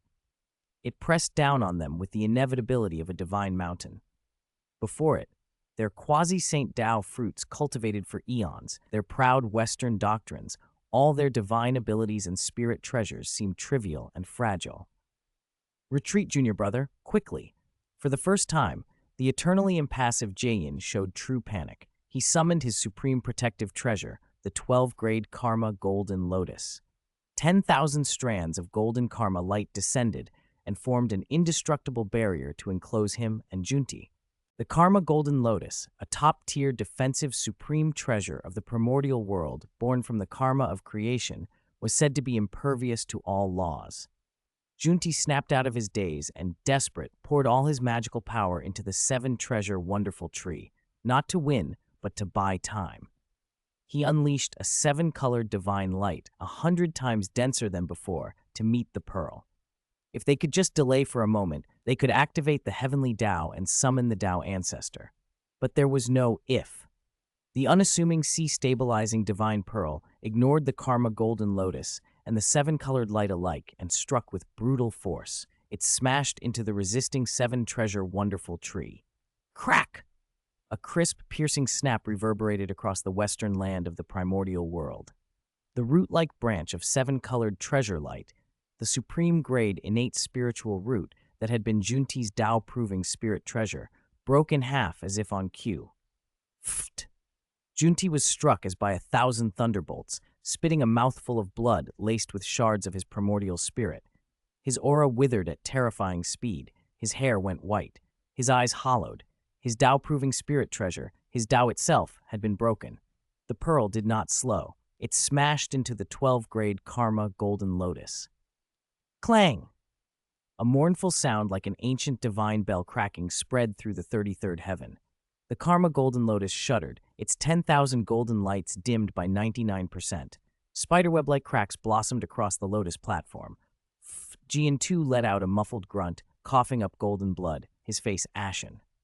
One strike, only one flick of a pearl, and Long Chen had crippled the future king. 2 saints of the West by destroying their destined supreme treasures. Silence fell over the primordial world.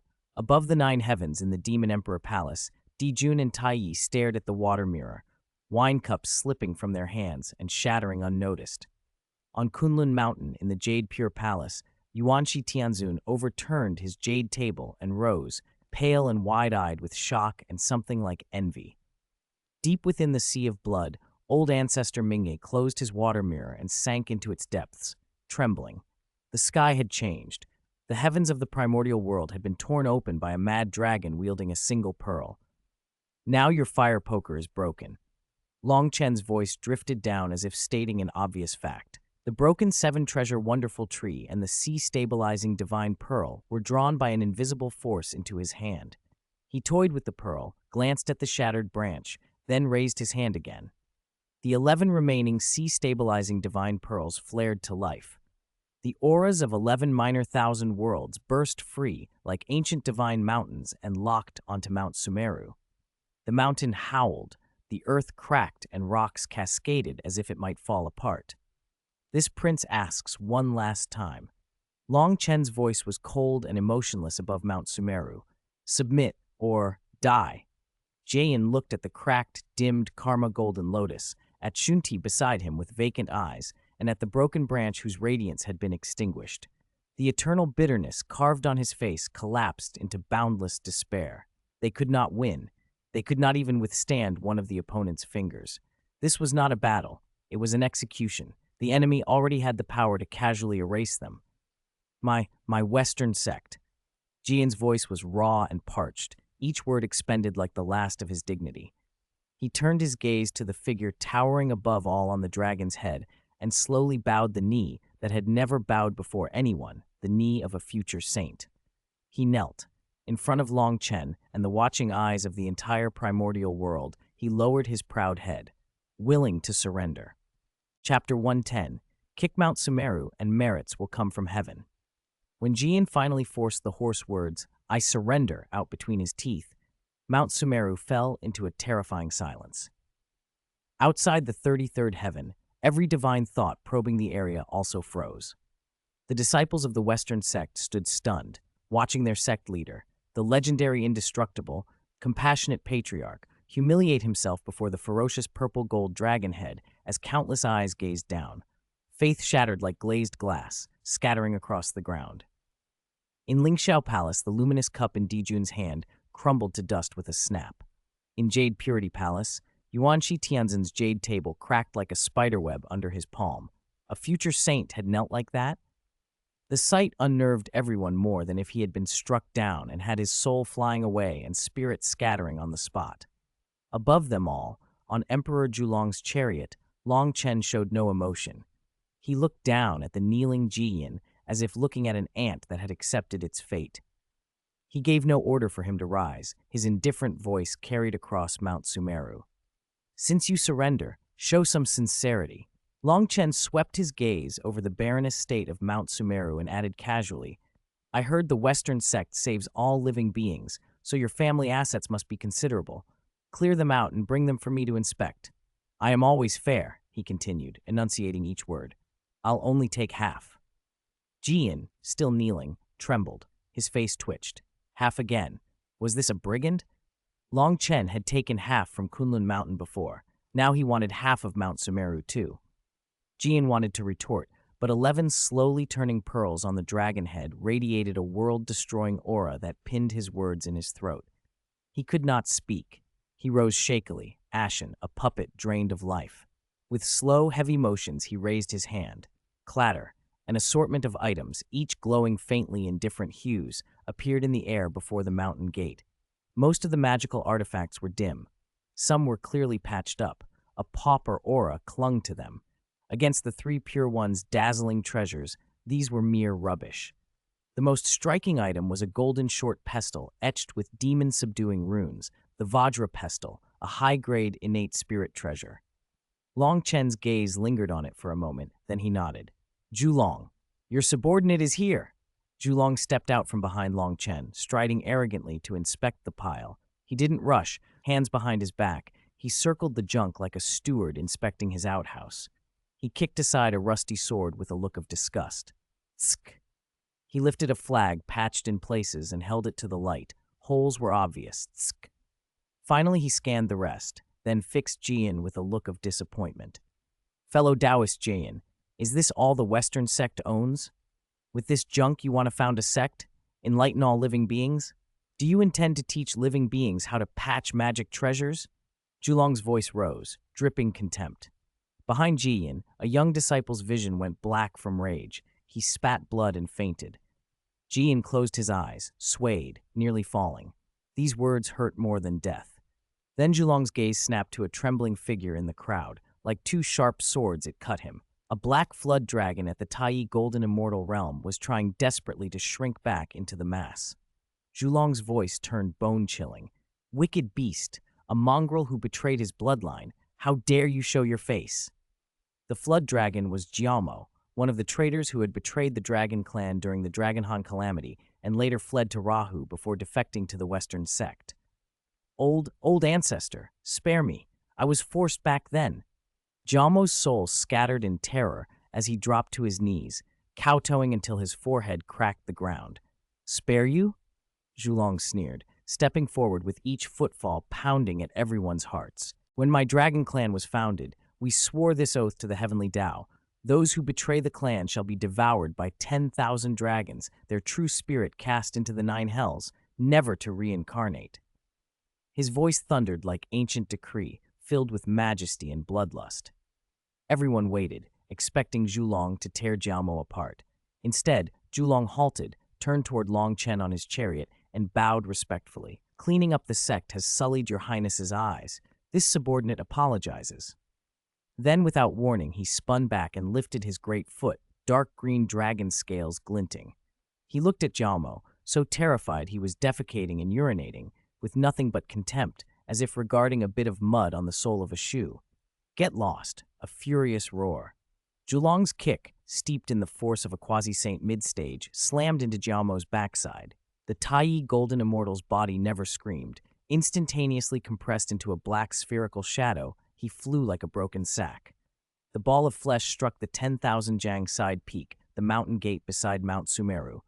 Boom, boom, boom. The impact was earth-shattering. The solid peak, hit at the waist like a giant cookie broken by a hand, gave way with violent tremors. Mount Sumeru's mountain gate tilted to one side. My mountain gate! Jayan spat a mouthful of old blood, but swallowed it back. This was more than humiliation. It desecrated his sect's ancestral graves. Then something worse happened. The moment the side peak tilted and the barren western ley lines were damaged again, the Dragon Clan forces hovering above, Emperor Zulong's chariot and tens of thousands of elite dragons found their water element origin and clan luck venting through the broken ley lines. Blue water vapor streamed from the dragon formation like countless tiny blue dragons drilling into the cracked earth. The dry land seemed to breathe. Above the 9 heavens, the heavenly Tao law responded. A vast torrent of yellow qi condensed without warning and plunged straight down through the 33rd heaven, karma. Everyone froze. Dijun froze. Yuanqi Tianzun froze. Mingye fell from his lotus in shock. He had marched to their doorstep, stolen their treasures, crippled a saint, and kicked their gate askew. And the heavenly Tao rewarded him? The logic was unfathomable. The massive karma chi circled once in the air, then divided precisely into 2 streams. 7 parts fell on Emperor Zulong's chariot, merging into the reviving sea of Dragon Clan luck. The remaining 3 parts landed on Zulong himself. The golden karma washed over him. Every pore on his body seemed to expand in bliss. His drained magic power replenished instantly, and even the bottleneck that had plagued him for years loosened. He blinked in disbelief. I just tidied up the sect for your highness and kicked a traitor. How did I get such fortune? On the chariot, Longchen smiled faintly. He had successfully exploited a bug. The broken western ley lines were a problem the Heavenly Tao wanted to fix, and the Dragon Clan's water element origin was precisely what could nourish and balance the land. Zulong's kick had been the fuse. Seemingly destructive, it accelerated the repair and attracted the Heavenly Tao's settlement. Not bad, Longchen murmured, satisfied. His gaze swept the dazed crowd and rested on Junti's bare, innate Bodhi tree. He reached out, made a casual gesture toward the tree, and a Bodhi seed, shimmering with wisdom and pure origin, trembled free and floated into his palm. Longchen toyed with the seed, then looked down at Jayan, pallid and defeated, and said as if it were only natural, that traitor, though trash, was still a Taiyi Golden Immortal. His physical body has value. Zulong cleaned up the sect for you. With his body destroyed, let this fruit be compensation. Jayan and Junti, just revived by their disciples, felt their hearts bleed at the words. That was a Tao fruit formed from innate Bodhi origin, something born over untold eons, and Longchen had taken it as mere compensation for a broken physical body. Their sect had been robbed and their dignity struck. They dared not speak. All right. Longchen tucked the Bodhi seed and the treasures away, glanced once more at the terrified disciples and the 2 sect leaders reduced to defeated roosters and lost interest. This trip had borne fruit. Treasures seized, strength displayed, and unexpectedly, a boon of karma for the Dragon Clan. He was done.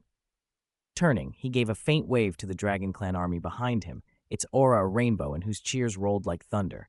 Sound the gongs. Retreat. Emperor Zulong's massive chariot roared low and began to withdraw into the torn rift in space. Longchen's voice rang once more over Mount Sumeru as a parting message. Go home. Emperor Zulong's chariot passed through the spatial rift and returned to the East Sea. The shadow of that immense dragon body swept across the waters, and the vast waves stilled as if frozen. Billions of aquatic beings bowed in their immortal caves, paying homage to their sovereign. Crystal Palace, coiling dragon hall. The air inside the hall was scorching, heating the surrounding seawater to the point of boiling. Satisfying. Damn satisfying. North Sea Dragon Lord Ao Bei's red hair whipped wildly as he slammed his palm onto the 10,000-year-old profound ice table, cracking it to pieces. You should have seen it. When Jaeyin knelt, his pants were soaked. I saw it with my own eyes. Even better, East Sea Dragon Lord Ao Dong leapt up, flushed with excitement. Junti's 7-treasure wonderful tree, his meal ticket. He imitated Long Chen with a flick of his finger. Crack! It was like breaking rotten wood. That old scoundrel spat 3 zhangs of blood, full of golden primordial spirit fragments. A grand elder's voice trembled. I was right behind him. His hair turned white inch by inch from the roots, and in an instant his eyes died. In the corner, Zulong drank in silence. His hand trembled around the wine cup. Kicking aside Mount Sumeru, karma had collided with heaven. This victory alone would give him a story to boast about until the next great tribulation. The entire coiling dragon hall overflowed with a madness repressed for countless years and finally released. They imagined the Dragon Clan returning to the summit of the Great Desolation, with all races kneeling in worship. On the main seat, Long Chen watched quietly, not touching his wine. The hall's fever reached a peak when Ao Bei raised a huge bronze goblet, eyes blazing as he stared at him. After this battle, who in the Great Desolation would dare look down on our Dragon Clan? A toast to your highness, a toast to the eternal dominion of our Dragon Clan. Cheers. To the Dragon Clan. The Dragon Clan's high-ranking officials stood and shouted, their voices causing the Crystal Palace to vibrate. Then Long Chen spoke. His voice was low, but like waters from the Nine Nether, cold and unyielding. It instantly doused the flames in the hall. What are you celebrating? The cheers died mid-wing. Every dragon official froze, their raised goblets suddenly looking ridiculous. Long Chen rose slowly, his gaze sweeping over their stunned faces. Defeating 2 useless individuals makes you this jubilant? He stepped down from the throne and moved to the center of the hall, his tone cutting and cold. Tell me, why did Jian and Junti kneel? No one answered. Because they knew they were destined to become saints. Today's humiliation is but a speck of dust on their path to sainthood. When they attain the Tao, a single thought from them can turn the East Sea and all of you into ashes. I ask you again, why could the 3 pure ones endure? Because in their eyes, we are no more than ants. Just a joke. Below a saint, all are ants. Every word Long Chen spoke landed like a divine mountain on the dragon's divine souls. The hall fell into a deathly silence.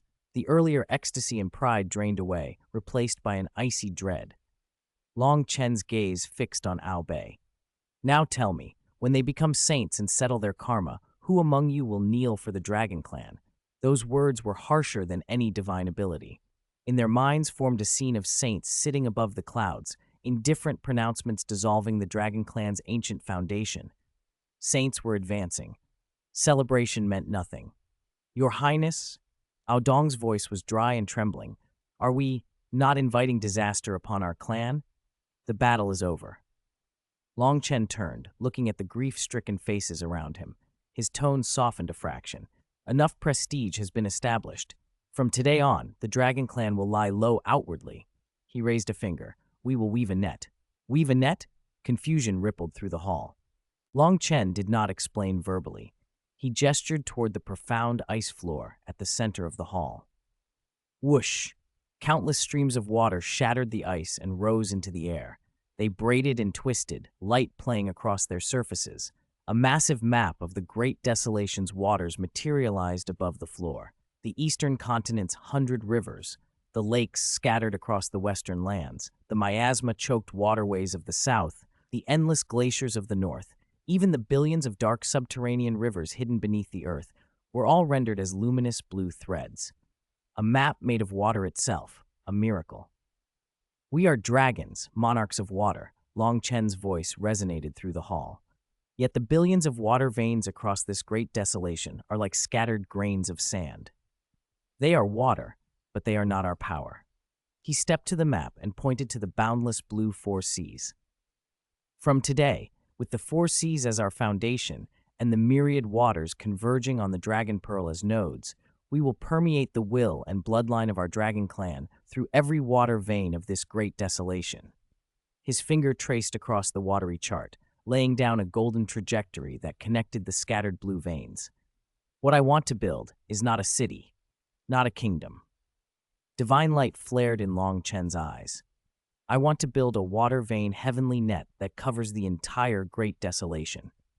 Once this net is complete, every single drop of water in the great desolation will be the eyes and ears of our dragon clan.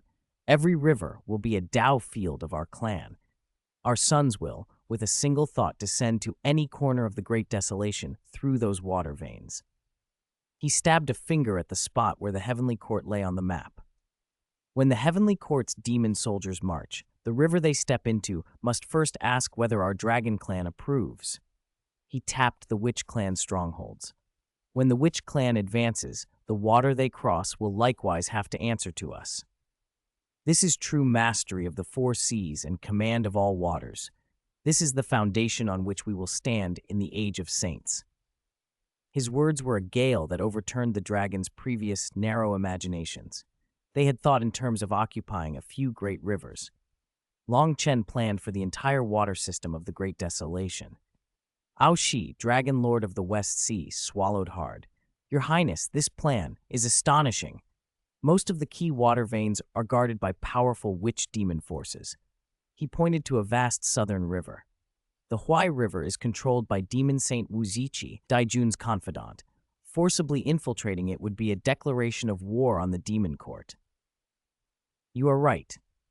Long Chen regarded him with approval, which is why we need a wedge. A wedge so strong that with a single strike, both witch and demon forces will have to grit their teeth and accept it, to establish the first, most stable anchor for our grand net. His gaze pierced through the crystal palace as if seeing lands far beyond. You have all forgotten an old friend. The Eye of the North Sea, the giant who upholds the northern heavenly pillar for our clan and the heavenly Dao. The Dragon Lord's faces shifted color as recognition swept them. Xuanwu, Your Highness, do you mean? Aodong's heart thudded. Long Chen smiled, a smile loaded with meaning. Indeed, that old turtle has lain in the North Sea too long. He accumulated much karma when I pacified the West. That karma is both a reward and a heavier shackle. He wants to move, but cannot, and I can unlock his chains. My journey to the North Sea is not for show. I will bestow upon him a greater fortune. A fortune so great he will have no choice but to rise and, for the Dragon Clan, secure the entire northern continent. He turned away, no longer meeting the anxious looks of his high officials, his mind already on the net he would weave and the great anchor he would set in the North Sea. The North Sea, the Eye of Gikshu, a dead, silent place that swallowed everything, the end of life. Inky black seawater spun into a vast, boundless vortex so slowly it seemed to grind time itself. Any light, any vitality, drawn near, would be torn apart and devoured by that mute power. Yet at the center of that eternal darkness, an unimaginable mass of karma golden light burned like a sun nailed into the abyss, radiating an inviolable majesty that suppressed the entire sea. A figure hovered above Gikshu without causing so much as a ripple. Long Chen stood with his hands clasped behind his back, alone. He looked down at the nearly solidified mass of karma golden light and smiled. Taoist Xuanwu, guarding the North Sea all these years, did you sleep well? His voice was not loud, but it dropped like a stone into a fathomless pool, cutting through layer after layer of dead seawater and reaching the heart of Gikshu. The karma golden light trembled violently like an awakened giant.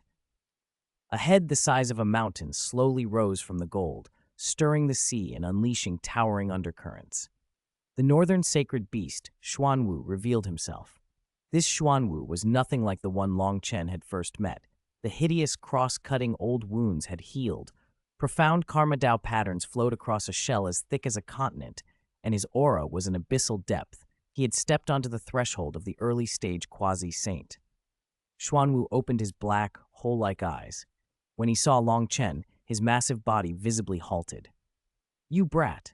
His voice rolled through Gikshu, overflowing with an irrepressible joy. You still remember to come see this old man. I thought you'd gotten rich and forgotten our old agreement. Long Chen had once promised him karma as a cure. Xuanwu had not expected much. How precious was heavenly Tao karma, coveted even by future saints. Yet Long Chen not only delivered, but had done so extravagantly. Long Chen had pacified the West and sent the largest portion of the karma he tore from the heavenly Tao across hundreds of millions of miles of void realm to the depths of the North Sea. With that immense karma, Xuanwu had healed the age-old wounds, severed his evil corpse, and stepped into the quasi-saint realm. The favor weighed more than the northern continent on Xuanwu's back. Fellow Taoist bears the heavenly mandate, guarding the North Pole for the Great Desolation. Your contributions are immense. How could this palace forget? Xuanwu bellowed. Long Chen's figure flickered. He was already sitting cross-legged atop Xuanwu's head, which was wider than a plaza. Besides, your status now is about more than just suppressing the North Sea. Xuanwu paused. What do you mean? While you suppress the North Sea, you also support the Northern Heavenly Pillar. My kick that skewed Mount Sumeru, while it brought karma, made the Western Earth veins even more unstable. Long Chen's tone was calm. The Heavenly Tao seeks balance, so your burden naturally got heavier. Xuanwu fell silent. A moment later, he laughed bitterly. You brat, your eyes are truly sharp. With one sentence, you've exposed my predicament. This karma is a reward, but also heavier shackles. I seem to have become a quasi-saint, but in truth, I'm more immobile than before. That's why I came, to free you from those shackles. Long Chen patted the hard shell beneath him, and incidentally, to give you a great stroke of luck. Oh, Xuanwu's interest was piqued. When good news comes from your mouth, it makes my heart flutter. Tell me, if you dare trick this old man, I won't agree. Long Chen didn't dance around it. He laid out his water vein heavenly net, plan in detail, how to use the Dragon Clan's supreme treasure, the 10,000 waters facing Dragon Pearl, as the core node, how to organize every surface river and underground current across the Great Desolation continent.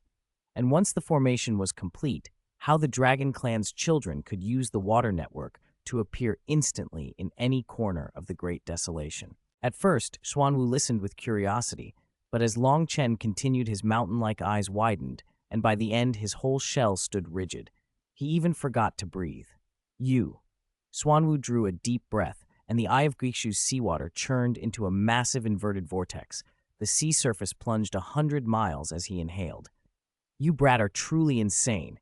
You want to encircle the Great Desolation continent and turn it into the backyard of your East Sea Dragon Palace.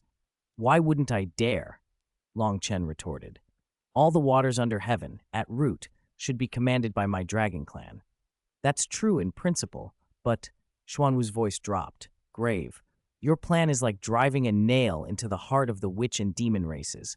The northern continent belongs to Demon Master Kunpeng, with Dijun and Tai Yi behind him. The southern land is the base of the 12 ancestral witches. If you touch their water sources, those unreasonable savages will tear you apart. It would be strange if they didn't fight me to the death, Long Chen said. That's why I came to you. His gaze pinned Xuanwu like a spear. This net needs the strongest anchor, an existence that can suppress the earth, bind the water veins, and make both witches and demons wary enough not to act rashly. Long Chen rose and looked down. You are the northern sacred beast, bearing the heavenly mandate and protected by karma. For you to be the North Sea's grand hub is legitimate. Even the heavenly Tao would approve. Whoever touches you would be defying heaven. Xuanwu sank into silence. Every word Long Chen had said was true, but the legitimacy came at too heavy a cost. Helping you means fully siding with the Dragon Clan, making open enemies of the witches and demons, Xuanwu muttered. Although this old man is not afraid of trouble, I don't want to be constantly besieged at my doorstep. He laid out his other problem. As you said, my cultivation is only an early-stage quasi-saint, forcefully accumulated through karma, good to look at, but not practical. If I truly faced an old powerhouse like Kunpeng or any of the 12 ancestral witches, at best, I could protect myself. I absolutely couldn't protect your vital net. This old body of mine, I fear, cannot withstand your ambition. I understand your concerns. Long Chen smiled, the exact response he had been waiting for. Then a far more domineering, purer, and more oppressive aura than the karma golden light on Xuanwu's body burst from Long Chen, late-stage quasi-saint. The eye of Guixu fell utterly silent. The slowly rotating black seawater stopped. The devouring law congealed. Xuanwu's black eyes shrank to pinpricks. Before this aura, his gigantic body felt as tiny as a grain of sand. Your cultivation, Xuanwu's voice stuttered. When he'd first met Long Chen, the boy had been a grand unity golden immortal. Now he was a late-stage quasi-saint? What speed of advancement was this? Faster than any rocket. A small breakthrough, nothing worth mentioning, Long Chen said, retracting the aura as if it had been no more than a trifle. Xuanwu choked on his elder qi. If word of that small breakthrough got out, the quasi-saint powers across the Great Desolation would likely have their Dao hearts shattered with envy. Fellow Taoist, do you think the weight of your late-stage quasi-saint is enough now? Long Chen asked. Enough. More than enough. Xuanwu snapped his huge head up and nodded like a chick pecking rice. Then, fellow Taoist, do you think I have the ability to make you stronger as well? Long Chen pressed. Xuanwu's breathing stuttered like thunder. His massive head leaned in, his eyes fixed on Long Chen with unabashed yearning. You have a way?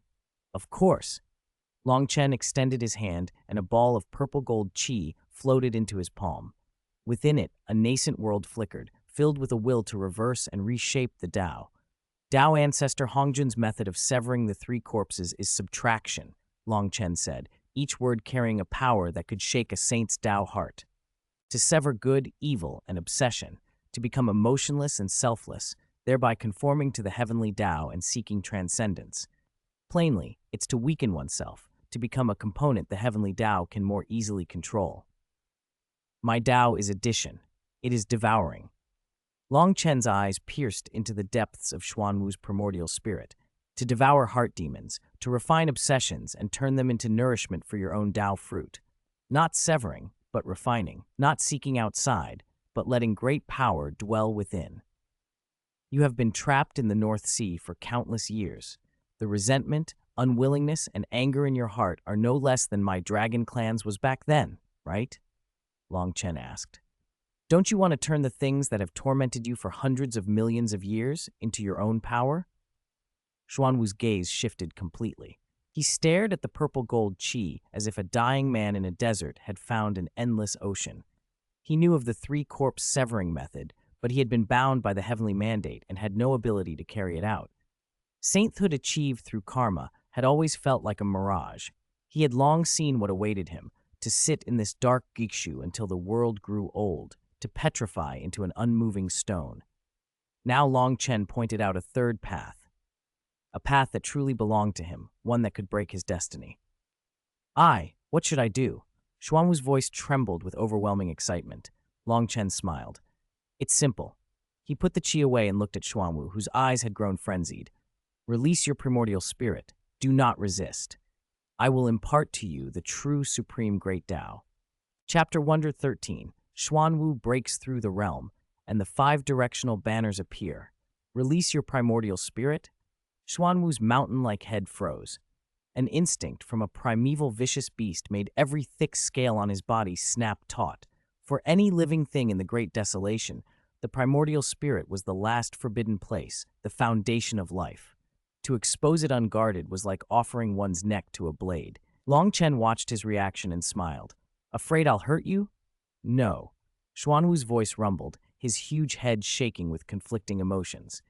He knew Long Chen had no reason to harm him, but instinctive caution could not be so easily quelled. Your method is too reckless. What if your hand slips and everything I've built over countless kalpas is lost? If I wanted to kill you, would I go through all this trouble? Long Chen replied evenly. At that moment, an indescribable will descended, not a crushing force, not a suppression of power, but a fundamental erasure from the Dao itself. Xuanwu felt his very existence become meaningless before Long Chen, as if a single thought could wipe him from the river of time, past, present, and future, leaving no trace. His middle-stage quasi-saint cultivation felt absurdly fragile against that will. The sensation lasted only an instant, then vanished. Xuanwu was left gasping, seawater drawn into him from Guichu, forming a bottomless whirlpool. He finally understood. The gap between him and Long Chen could no longer be measured by realm. It was a crushing blow at the level of life. All right, I believe you, Xuanwu roared, suddenly reckless. Come on, You saved this old life of mine. If I must return it today, then so be it. Just be gentle. These old bones won't take much," he added, closing his abyssal eyes, suppressing all primordial spirit fluctuations, and surrendering completely. "Sensible." Longchen nodded and pointed, a wisp of purple gold inverse fate law coiling on his fingertip like a living thing. It touched the bridge of Xuanwu's nose. "Focus," Longchen commanded. "See clearly the things in your heart that give you no peace." His voice echoed directly into Xuanwu's sea of primordial spirit. A monstrous storm erupted. Scenes the beast had buried ran rampant. Himself, exhausted and near death, fighting several vicious beast emperors alone and receiving no reinforcements. The endless solitude of being locked by the heavenly Tao in the North Sea, forced to rot in perpetual darkness while the great desolation changed. The towering rage at the three clans battling for supremacy and scarring the land and its creatures. These emotions were his heart demon, the evil he could never cut away by himself. According to Hongjun's method, he should cut them away to advance. "Cut?" a voice of confusion echoed. "Why cut?" Longchen's will cleaved into Xuanwu's confusion like a heavenly blade. "Are your unwillingness and anger not part of you? If you cut them away, what will be left of you?" "Devour them." Longchen's tone brooked no argument. "Use your unwillingness to forge your Tao. Use your anger to carve your path." Xuanwu's primordial spirit let out a terrible, wrenching roar as his Tao heart was twisted and reshaped under Longchen's guidance. The process was perilous. One misstep would doom his divine soul. Yet Longchen's will was unyielding. He used the inverse fate law like a furnace, forcibly melting Xuanwu's chaotic obsessions and forging them into a demonic shadow, 70% similar to Xuanwu, but completely black, radiating violent, destructive intent. The evil corpse was wrenched forth. "Now, eat it," Longchen ordered. After a fierce struggle, Xuanwu's primordial spirit surrendered to his deep-rooted hunger for power. He opened his massive maw and swallowed the black shadow. Boom! A wholly different power burst through Xuanwu's primordial spirit. Rather than being corrupted, his spirit seemed to receive a life-giving downpour after eons of drought. It grew wildly, barbarically. His aura surged at a terrifying rate. The peak of middle-stage quasi-saint shattered beneath him. He broke through to late-stage quasi-saint. Power at least 10 times greater than before rose, churning the entire Eye of Gikshu. The seawater boiled, the devouring law trembled. Xuanwu opened his eyes. His left eye shone with a golden karmic profundity. His right eye burned with the domineering depth of a refined heart demon. Two opposing auras reached a strange, powerful balance. I broke through?" Xuanwu murmured, dazed by the vast new power. He bowed his giant head slowly and deeply to Longchen in genuine reverence. "Xuanwu thanks your highness for the enlightenment." This was true surrender, born of the Tao itself. Longchen had not only spared his life, but given him a new, far more fitting path than the three corpses cutting method. "No need for formalities. We're on the same side," Longchen said, waving him off. He looked at the newly empowered Xuanwu with satisfaction. "Now, is your North Sea Central Hub stable enough?" "Enough, more than enough," Xuanwu bellowed, his voice shaking the North Sea. "Now, even if that old bird Kunpeng shows up, I'll pluck his feathers." "Good." Longchen produced 4 small banners from his chest, each radiating precious light, and tossed them to Xuanwu. Though not large, they emitted innate brilliance that made Gikshu itself tremble. "These innate 5-directional banners?" Xuanwu cried, staring at the 4 banners in his claw. "Li Dianguang banner, Su Seiyunjie banner, Wuji Xinghuang banner, Qinglian Bao Se banner, 4 top-grade innate spirit treasures." "You brat, did you raid the 3 Pure One's treasury?" Xuanwu blurted, forgetting his honorifics in shock. He knew the Wuji Xinghuang and Qinglian Bao Se banners belonged to the 3 Pure Ones. Weren't the Li Dianguang and Su Seiyunjie banners kept by the Hongjun Dao ancestor in Xixiao Palace? "Hongjun gave them to me during his second sermon," Longchen said casually. Xuanwu fell silent. His imagination couldn't keep up with Longchen's audacity. To call forcibly taking something being given, that audacity rivaled even his own turtle shell. "You take these 4 banners," Longchen instructed. "Give them to Ao Dong, Ao Nan, Ao Shi, and Ao Bei, east, south, west, and north, respectively. They are the array eyes of the water-vein heavenly net across the 4 seas. With these 4 banners suppressing luck, the four seas will be absolutely secure. Xuanwu frowned. He spread the banners across his massive claw and examined them, then voiced a basic but serious concern. Your Highness, these banners are top-tier treasures, but their elemental attributes are wrong. You give the Lidiyanguang banner, fire, to East Sea Dragon Lord Ao Dong, who belongs to wood. Ao Nan, Dragon Lord of the South Sea, is fire, yet you would give him the Qinglian Baosi banner, which is wood. Ao Shi, Dragon Lord of the West Sea, is metal, but you'd hand him the Wuji Xinhuang banner, which is earth. And Ao Bei of the North Sea is water, but you'd give him the Suseyun banner, which is metal. Xuanwu pointed out the inversion. These 5 elements are completely reversed. Not only will the treasures not reach their full power, in the long term, the banner's power could even erode and consume their bearer's origins. Longchen smiled. Who said they have to refine them themselves? He looked at the stunned Xuanwu and spoke words that froze the primeval sacred beast. Tell them to send the banners back. I will refine them for them. Xuanwu's mind froze. The steady, mountain-like calm that usually governed him splintered for the first time. Refine? For them? Those words from Longchen were light, almost casual, but they sent storm waves roaring through Xuanwu's primordial spirit. Do you know what you're saying? He managed, voice suddenly dry, the excitement drained away and replaced by a baffled disbelief. Those are 4 top-grade innate spirit treasures, not 4 cabbages. Each contains a complete innate Tao. Even for me, to completely refine one would take at least 10 yuanhui, he added, incredulous. He stared at Longchen, searching that calm face for any sign of madness. You would refine them for them? How? By imprinting your primordial spirit into them to help them sort out their great Tao. Once refined, whose will would the treasures obey? What if they harbor ill intent and use your primordial spirit mark to backlash against you? None of it made sense. This wasn't refinement, this was courting death. You don't need to understand my methods, Longchen said. He didn't explain. He only turned and looked toward the East Sea. Convey my words exactly as I say. They will make their choice. Xuanwu studied his back, awe faltering into deeper confusion. He couldn't fathom the prince's mind, but in the end he obeyed. All right, you're the boss. I won't interfere. I'll deliver the message now.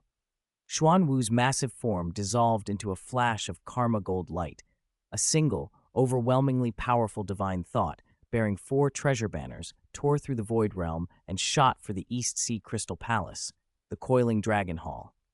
The hall was oppressive. The 4 dragon lords sat on their thrones, brows tense and solemn. The vision of the water-vein heavenly net had stirred them, but it also felt like Mount Tai bearing down. Then, a divine thought descended with irresistible authority. Every restriction within the Crystal Palace hummed as if bowing to a monarch. Inside that divine thought, 4 streaks of treasure light unfolded. Innate spirit treasures. There are 4 of them. The Dragon Clan elders in the hall held their breaths. Xuanwu's deep, booming voice replied with the majesty of an ancient sacred beast. East, south, west, north. Catch them. Before he finished, 4 small banners turned into meteors and hung precisely before the 4 dragon lords. The banner of scorching earth flame blazed crimson, like blood and rising suns. The Qinglian Baosi flag glowed a misty green, the phantom of a chaotic green lotus flickering within. The Wuji Xinhuang flag bore 10,000 golden lotuses, impervious to magic. The Suseyunji flag swirled in cloud and mist, compelling the heavens themselves to yield. Banner of scorching earth flame. East Sea Dragon Lord Ao Dong's hands trembled as he received the flag, feeling the pure, concentrated fire Tao within. His whole dragon being was stunned. Qinglian Baosi flag. South Sea Dragon Lord Ao Nan's face flushed crimson as he took his banner. Ao Shi and Ao Bei gripped their Wuji Xinhuang and Suseyunji flags like men holding onto the road of their future Tao. Top-grade innate spirit treasures. His Highness had produced 4 at once. Xuanwu's divine thought coughed lightly twice, cutting the excitement. Done celebrating? His Highness has more to say. I was told to pass it on. The 4 dragon lords bowed respectfully. Please, Sacred Beast Xuanwu, instruct us. Xuanwu cleared his throat and imitated Longchen's measured tone. His Highness says the attributes of these 4 banners do not match you. Temperature in the hall plummeted. The ecstatic expressions on the dragon lords' faces froze. Aodong was a wood dragon holding a fire banner. Wood feeds fire. Over time, the flag would burn away his cultivation, using his Tao as fuel. Aobei was a water dragon, grasping the metal Siyunjie flag. Although metal can generate water, the flag's origin was too domineering. It would lock his water Tao, making it stagnant. Aonan, a fire dragon with a wood element banner, and Aoshi, a metal dragon holding an earth element banner, faced similar fates. The treasures would dominate. The dragons would be driven to serve the banner rather than advance their own Tao. These were not gifts. They were magnificent shackles. Xuanwu watched their faces darken and continued. So His Highness has given you two choices. 1. Keep them and refine them yourselves. Whether you live or die, it's fate. 2. He paused, each word deliberate. Return the banners to the Eye of the East Sea. His Highness will refine them for you. What? The shout came from not only the 4 dragon lords, but every elder in the hall. Refine them for them? The notion was unheard of. Sacred beast Xuanwu, is this true? Aodong asked, lips trembling. How would I know? Xuanwu replied bluntly. His Highness said it. He also said you are clever dragons and capable of choosing. You have delivered the message. I'm leaving. The golden divine thought flickered and vanished. The coiling dragon hall fell into a heavy silence. The 4 dragon lords held their blazing banners, eyes shifting with bewilderment, fear, and a hint of suspicion they dared not voice. To hand a life-bound innate spirit treasure to another, since Pangu split heaven from earth, that had no precedent. A white-haired elder could not keep quiet. How can this be? To hand over one's life-bound treasure is to hand over one's life. What if His Highness tampers with them? Shut up! Aonan slammed a fist on the table, the first to roar. Who is His Highness? If he wished us dead, would he need such a method? That's true, but West Sea Lord Aoshi frowned, the most composed among them. This matter is too strange. We cannot fathom His Highness's deeper meaning. If you can't fathom it, then don't, Aonan snapped, and slammed his Qingliambausa flag onto the table. I'll ask one question. Where would we be without His Highness?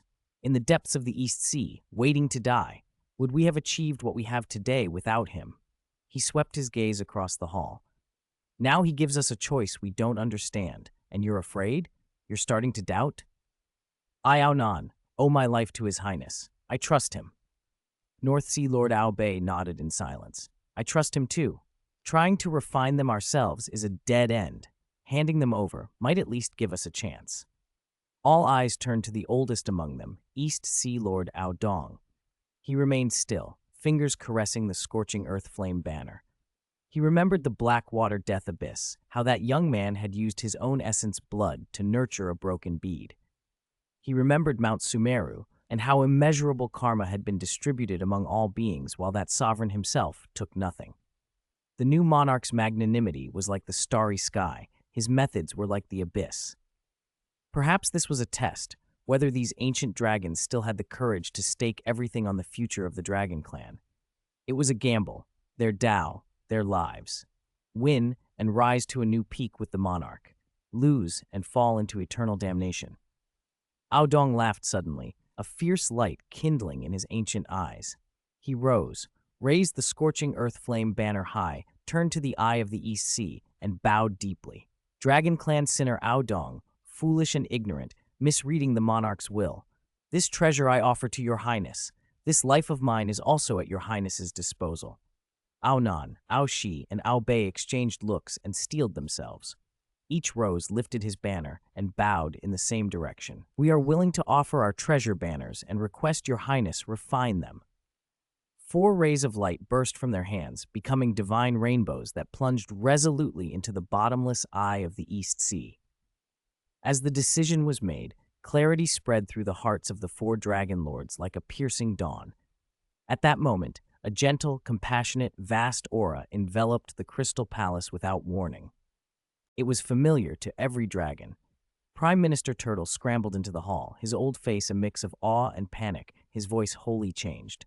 Reporting to the 4 dragon lords, Empress Nua's sacred carriage. She's here again. Chapter 115, Nua returns, the secret of humanity. What is she doing here again? Deep in the eye of the East Sea, Longchen opened his eyes. His gaze pierced through layers of water and landed on the familiar figure outside the Crystal Palace. Just after he'd brought the 4 directions and 5 elements banners into his minor thousand worlds, Nua's presence had appeared once more. This future saint was persistent. Let her in. Longchen's voice was low, but the water veins carried it clearly through every corner of the Crystal Palace. Moments later, the sea parted of its own accord and formed a passage. Nua stepped into the eye of the East Sea. She stood alone, but her aura was different from before, threaded with exhaustion and struggle, and finally hardening into a resolute determination. It was as though she had just emerged from a long spiritual war. Fellow Taoist Longchen. She did not sit. She stood before him and spoke directly. Her voice was a little hoarse, but there was an unprecedented firmness in it.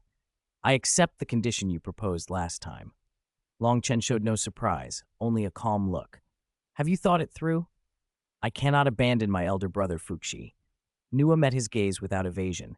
I'm here to make a pact with you. What kind of pact? Longchen asked. Nua drew a deep breath. Tao rhymes rippled around her, and the subtle pressure of a future saint spread outward, not as a threat, but as the prelude to an oath. I swear by the future Tao fruit that will make me a saint. Her voice rang through the eye of the East Sea, every word carrying the weight of heavenly Tao. If fellow Taoist preserves my elder brother Fuxi's life and helps him safely pass through the calamity of the witch and demon clans, then if I become a saint, the human race I found will form an eternal alliance with your dragon clan. When the human race rises, your dragon clan may emerge from the 4 seas and return to the primordial continent. She paused, each word heavy as a mountain. Within my ability, I will not obstruct it. The promise was enormous. It was more than protection. It was a pass, personally issued by the future Saint Mother of the human race, tacitly allowing the Dragon Clan to take part in the great contest over the protagonists of heaven and earth. Longchen did not answer at once. He considered the vow and studied Nua. You care about Fuxi more than I imagined, he said slowly. He is my only elder brother, Nua replied. Her voice revealed a bond hard for others to understand. All right, Longchen finally nodded. You're sincere. I accept the deal. Relief flashed across Nua's face, but Longchen's tone shifted and chilled the joy. His next words made her Tao heart quake. However, your promise alone is not enough. Nua's face tightened. Not enough? Saving your elder brother won't be easy, Longchen said flatly. He is Fuxi, the Shi-Emperor of the Yao race, Dijun and Taiyi's right hand, the core of the Yao race's heavenly divination. If Dijun wants to forge a witch-slaying sword and reverse luck, the first to be sacrificed will be him. Color drained from Nua's face. This was the terrifying future she had divined again and again, but could never avoid. Then what must be done? Her voice trembled despite her attempt at steadiness. Longchen's gaze was grave. He spoke 5 words that cut through her like ice. To save him, he must die once.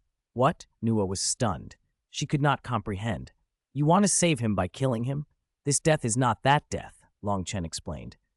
He needs to appear to perish in the tribulation in everyone's eyes, especially in the eyes of Dijun and the heavenly Tao. Only then will Dijun relinquish his obsession, and only then will the heavenly Tao consider the karmic account concerning him in the calamity settled. I will take a wisp of his origin true spirit and send it into reincarnation. Longchen's voice was steady. After the calamity passes, I will use the emergence of the human race to let him be reborn through reincarnation. He looked at the dazed Nua and delivered the final blow. Of course, after reincarnation, he will no longer be Fuxi, the Shi-Emperor of the Yao race. Longchen's voice was terrifyingly calm.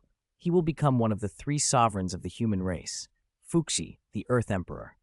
Boom. The words weren't thunder so much as an invisible hand that tore apart the script of Nua's future and reassembled it in a way she could not understand. Her Tao heart heaved in unprecedented turmoil. This was not the pressure of might, but fear born of the unknown. The man before her had not only dared scheme against her and the Yao race, he had already placed the future titles of the 3 sovereigns of the human race on his chessboard. How could he know such things?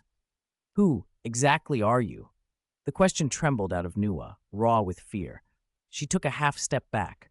the subtle movement betraying the storm inside her. Longchen did not answer directly. Who I am isn't important. His expression remained calm. What matters is this is the only way to save your elder brother. Do you agree or not? Nua fell silent. The seawater flowed quietly around them, and time seemed to lose its meaning.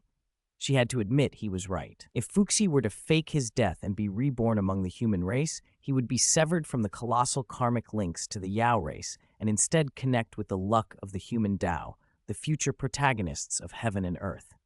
That was not only preservation, but a monumental opportunity. Such a grand design was beyond anything she could devise or even dare imagine. I agree. After a long time, she breathed the words with difficulty, as if every syllable cost her strength. Immediately she asked, voice sharp with concern, "How can you ensure that after my elder brother's reincarnation, his divine soul will remain clear and his memories intact? The power of the 6 paths of reincarnation can obliterate everything. For that, I have already prepared." Long Chen flicked his finger. A drop of crystal-clear divine water, pulsing with infinite vitality, appeared before Nua. Within it seemed to be condensed the 3 most fundamental laws: time, space, and life. 3 lights divine water, Nua exclaimed. Take a drop and find a way to integrate it into your elder brother's primordial spirit origin. A purple gold dragon scale flew out as well and landed in Nua's palm. Deep Tao patterns were carved into it, exuding the pure vast origin power of the dragon clan. Give him this dragon scale and have him keep it close, Long Chen instructed. When the time comes, I will use it as a beacon to guide his true spirit.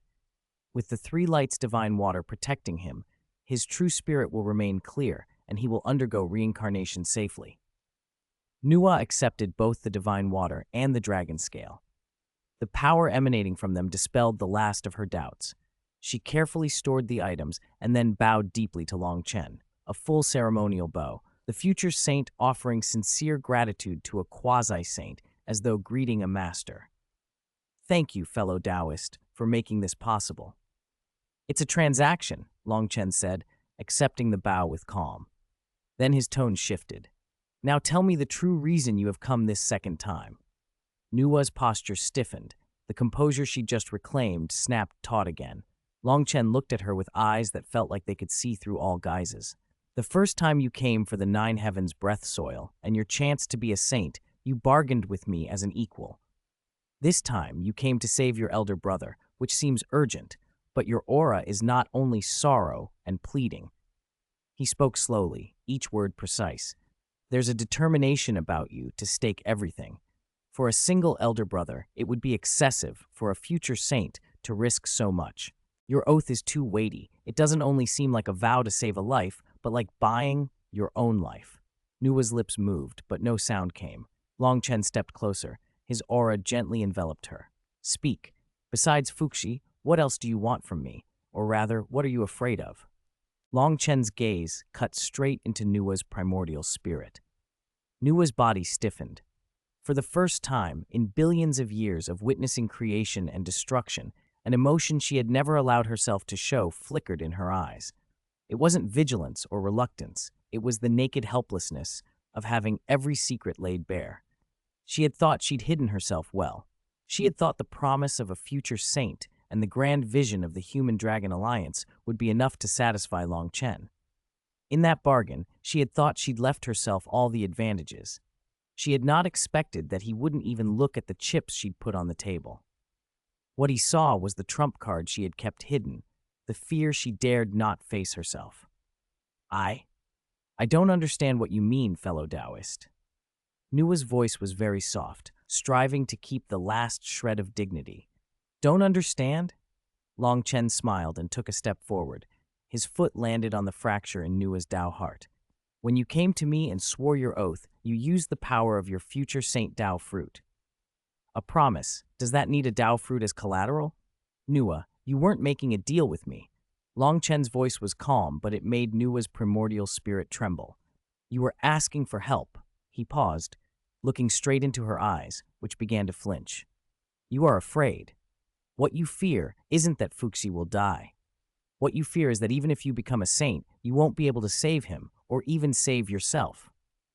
That last sentence struck like a needle into the deepest festering wound in Nua's sea of consciousness. All her defenses, constructed with meticulous care, collapsed. The Tao resonance of creation around her body faltered and fell into disorder. How? How could you know? She whispered, voice breaking, the color draining from her exquisite face.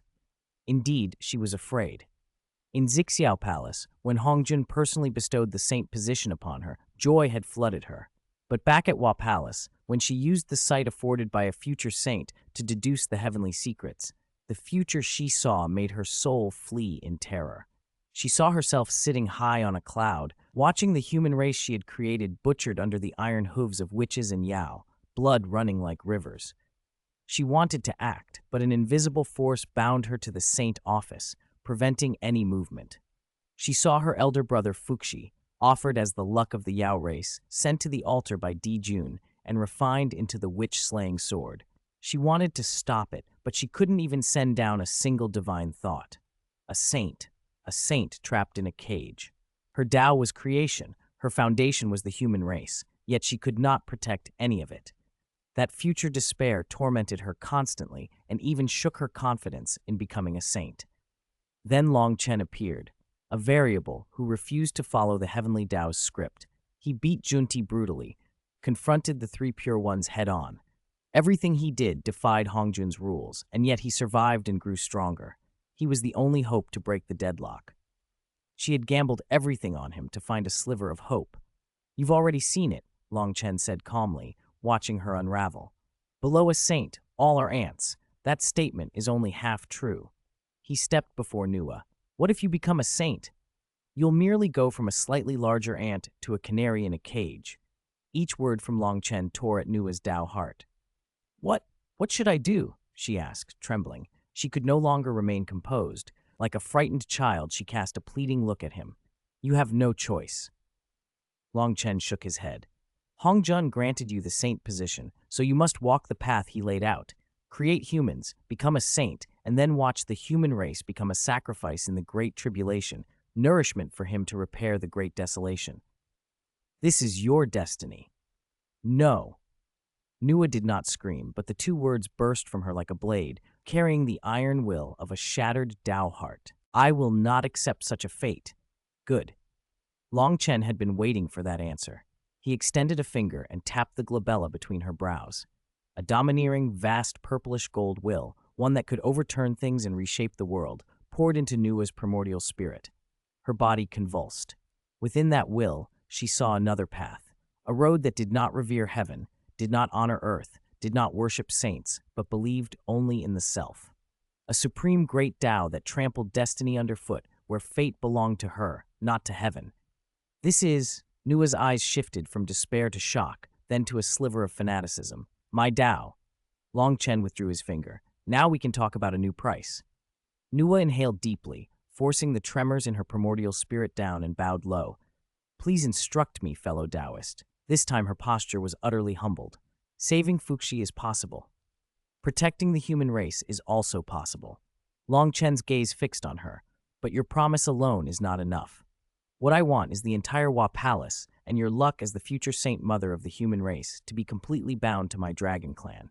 His voice was steady, but the demand was absolute. If one prospers, all prosper. If one suffers, all suffer. Nua's pupils contracted. This condition was far harsher than an eternal alliance. This was not alliance. This was submission. It meant making herself and her future Tao tradition vassals of the Dragon Clan. She began to refuse. "You don't have a choice." Longchen cut her off. "Either you work with me to smash this chessboard and set our own rules, or you obediently return and be their puppet saint." He turned away, no longer looking at her. "I won't give you the Nine Heavens breath soil yet. The time isn't ripe. When you truly decide to overturn the table with me, come find me. My patience is limited." With that, Longchen's figure vanished into nothing. The eye of the East Sea fell silent again. Nua remained where she stood, face twisting as a war between heaven and her own will raged within. Longchen had given her a choice, one that could change the entire map of the Great Desolation, but one that could also damn her forever. Outside the Crystal Palace, Prime Minister Turtle was overseeing shrimp soldiers and crab generals moving carts of spiritual materials and treasures from the treasury toward the Eye of the East Sea. Then that magnificent, vast aura descended once more. The old turtle's legs went weak, and he nearly collapsed again. Why once more? Was His Highness treating the East Sea like his backyard, visiting daily? He was about to report when the water parted in the direction of the eye and Nua's figure emerged. This time she no longer bore composure. Her exquisite face was drawn with exhaustion, conflict, and a hard, deep-set resolve. She ignored the trembling Prime Minister Turtle, looked steadily toward the Eye of the East Sea one more time, and then, without looking back, tore through space and vanished. Prime Minister Turtle scratched his shell, utterly bewildered. Did the talks fail or succeed? He could not understand. All he knew was that His Highness's methods became more and more unfathomable. Shrugging, he continued directing his subordinates to move the materials. Whatever His Highness planned, he would do his duty. The future of the Dragon Clan rested on him alone, and the old turtle could only take care of His Highness's home and steward his finances well. No more mistakes could be allowed. The deepest part of the Eye of the East Sea, Longchen reappeared. Before him floated 4 precious flags, their radiance dimmed but unmistakable. The banner of scorching earth flame, the Qinglian Baosei flag, the Wujixinhuang flag, and the Suseyunjie flag. Each contained a complete innate great Tao. In the outside world, such treasures would make quasi-saints fight to the death. To Longchen, however, they were simply tools in need of repair. Since they've risked everything to trust me, Longchen murmured, I should give them a surprise. With a thought, he and the 4 flags vanished and reappeared in an even more ancient, vast realm, his minor 1,000 worlds inside his body. This place was no longer the chaotic wilderness it had once been. The 5 elements' spiritual roots rose as pillars supporting a stable heaven and earth. At the center lay the boundless earth formed from 9 heavens' breath soil. In the east, a towering Jianmu upheld the sky. In the west, the Geng metal Bodhi tree radiated sword qi. In the south, an innate leaf fire hung like a sun, and in the north, a Ren water peach tree brimmed with abundant water essence. Longchen stood above that world's sky like its creator. Come. He casually waved at the 4 flags. They buzzed and shuddered, the precious light on their surfaces flickering in resistance. As top-grade innate spirit treasures, they had pride. Longchen frowned. A will, transcending innate and deriving from the origin of this realm, pressed down. Here, he was heaven. He was the Tao. The flag's precious light instantly dimmed, becoming as docile as old cloth. That's better. He focused on the crimson banner of scorching earth flame. Aodong's Tao is wood, and you are fire. Wood gives birth to fire. His cultivation and power would only be consumed by you. That won't do. Longchen extended a finger toward the banner's law core. A wisp of purple gold defying fate Tao law, like a living dragon, drilled into it. Inside the banner, the complete fire element Great Tao writhed as if affronted at its roots. That purple gold current did not aim to destroy. It intended to remake, to reverse. Turn fire into wood. Change for me, Longchen commanded. His will was the realm's destiny. The purple gold defying fate law became countless law chains that entwined the fire Great Tao, beginning an uncompromising restructuring. Pain filled the process. The banner's surface flickered between blood red, abyssal black, and an alien emerald green. It screamed and struggled, but in vain. After an unknown span, the last trace of fire law was forced to twist into wood. With a final buzz, the banner fell silent. Crimson drained from its surface, replaced by vibrant emerald green teeming with life. The sun's phantom at its center was gone. A towering Jianmu apparition took root there. A supreme fire element spirit treasure had been fundamentally converted into a wood treasure. Next, Longchen turned to the Qinglian Baosei flag. Aonan belongs to fire, and you belong to wood. Wood gives birth to fire. He should be primary. You cannot take all his Tao as fuel. That won't do either. His finger struck again. The same brutal remaking began. The Qinglian Baosei flag, born from the lotus leaves of the Chaos Green Lotus, noble and proud, screamed more mournfully than the first. Under the crushing force of the defying fate law, pride became useless.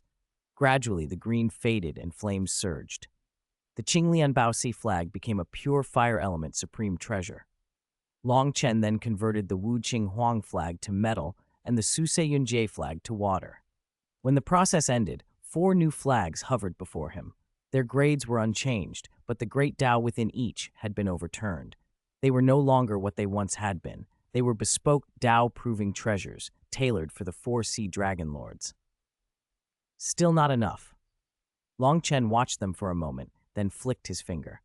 4 drops of purple-gold dragon blood shot into the flags. "Your masters are them," he said silently, "but your roots are here with me." His will carved 4 secret imprints in the deepest origin of the flags. These imprints were not chains of control, but roots.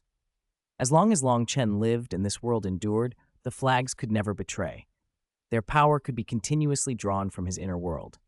This was a true proxy refining, not merely reforging treasures, but tempering hearts, forging loyalty and an unshakable foundation for the Dragon Clan across generations. Go. The 4 precious flags transformed into streaks of light and vanished from his inner world. East Sea, Coiling Dragon Hall. Ao Dong, Ao Nan, Ao Shi, and Ao Bei sat frozen, taut with anxiety.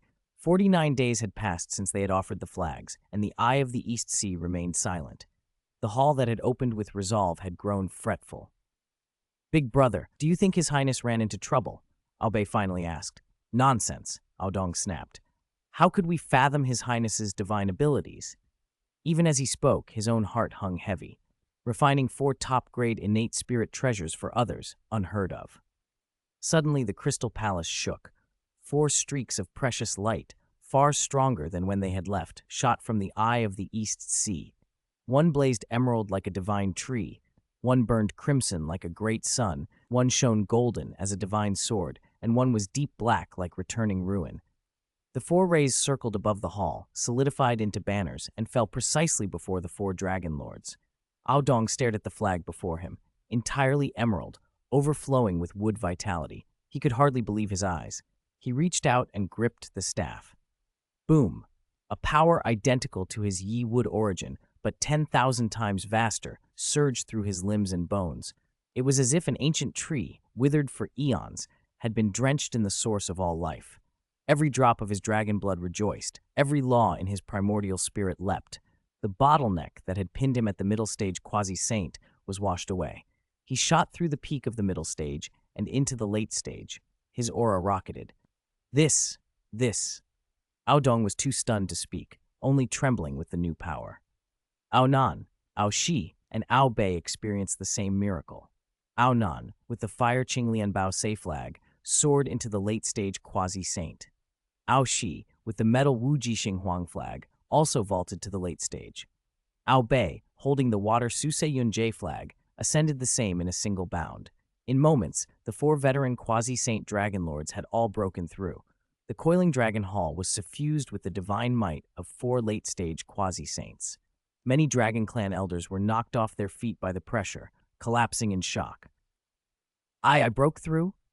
Late-stage quasi-saint. I'm a late-stage quasi-saint.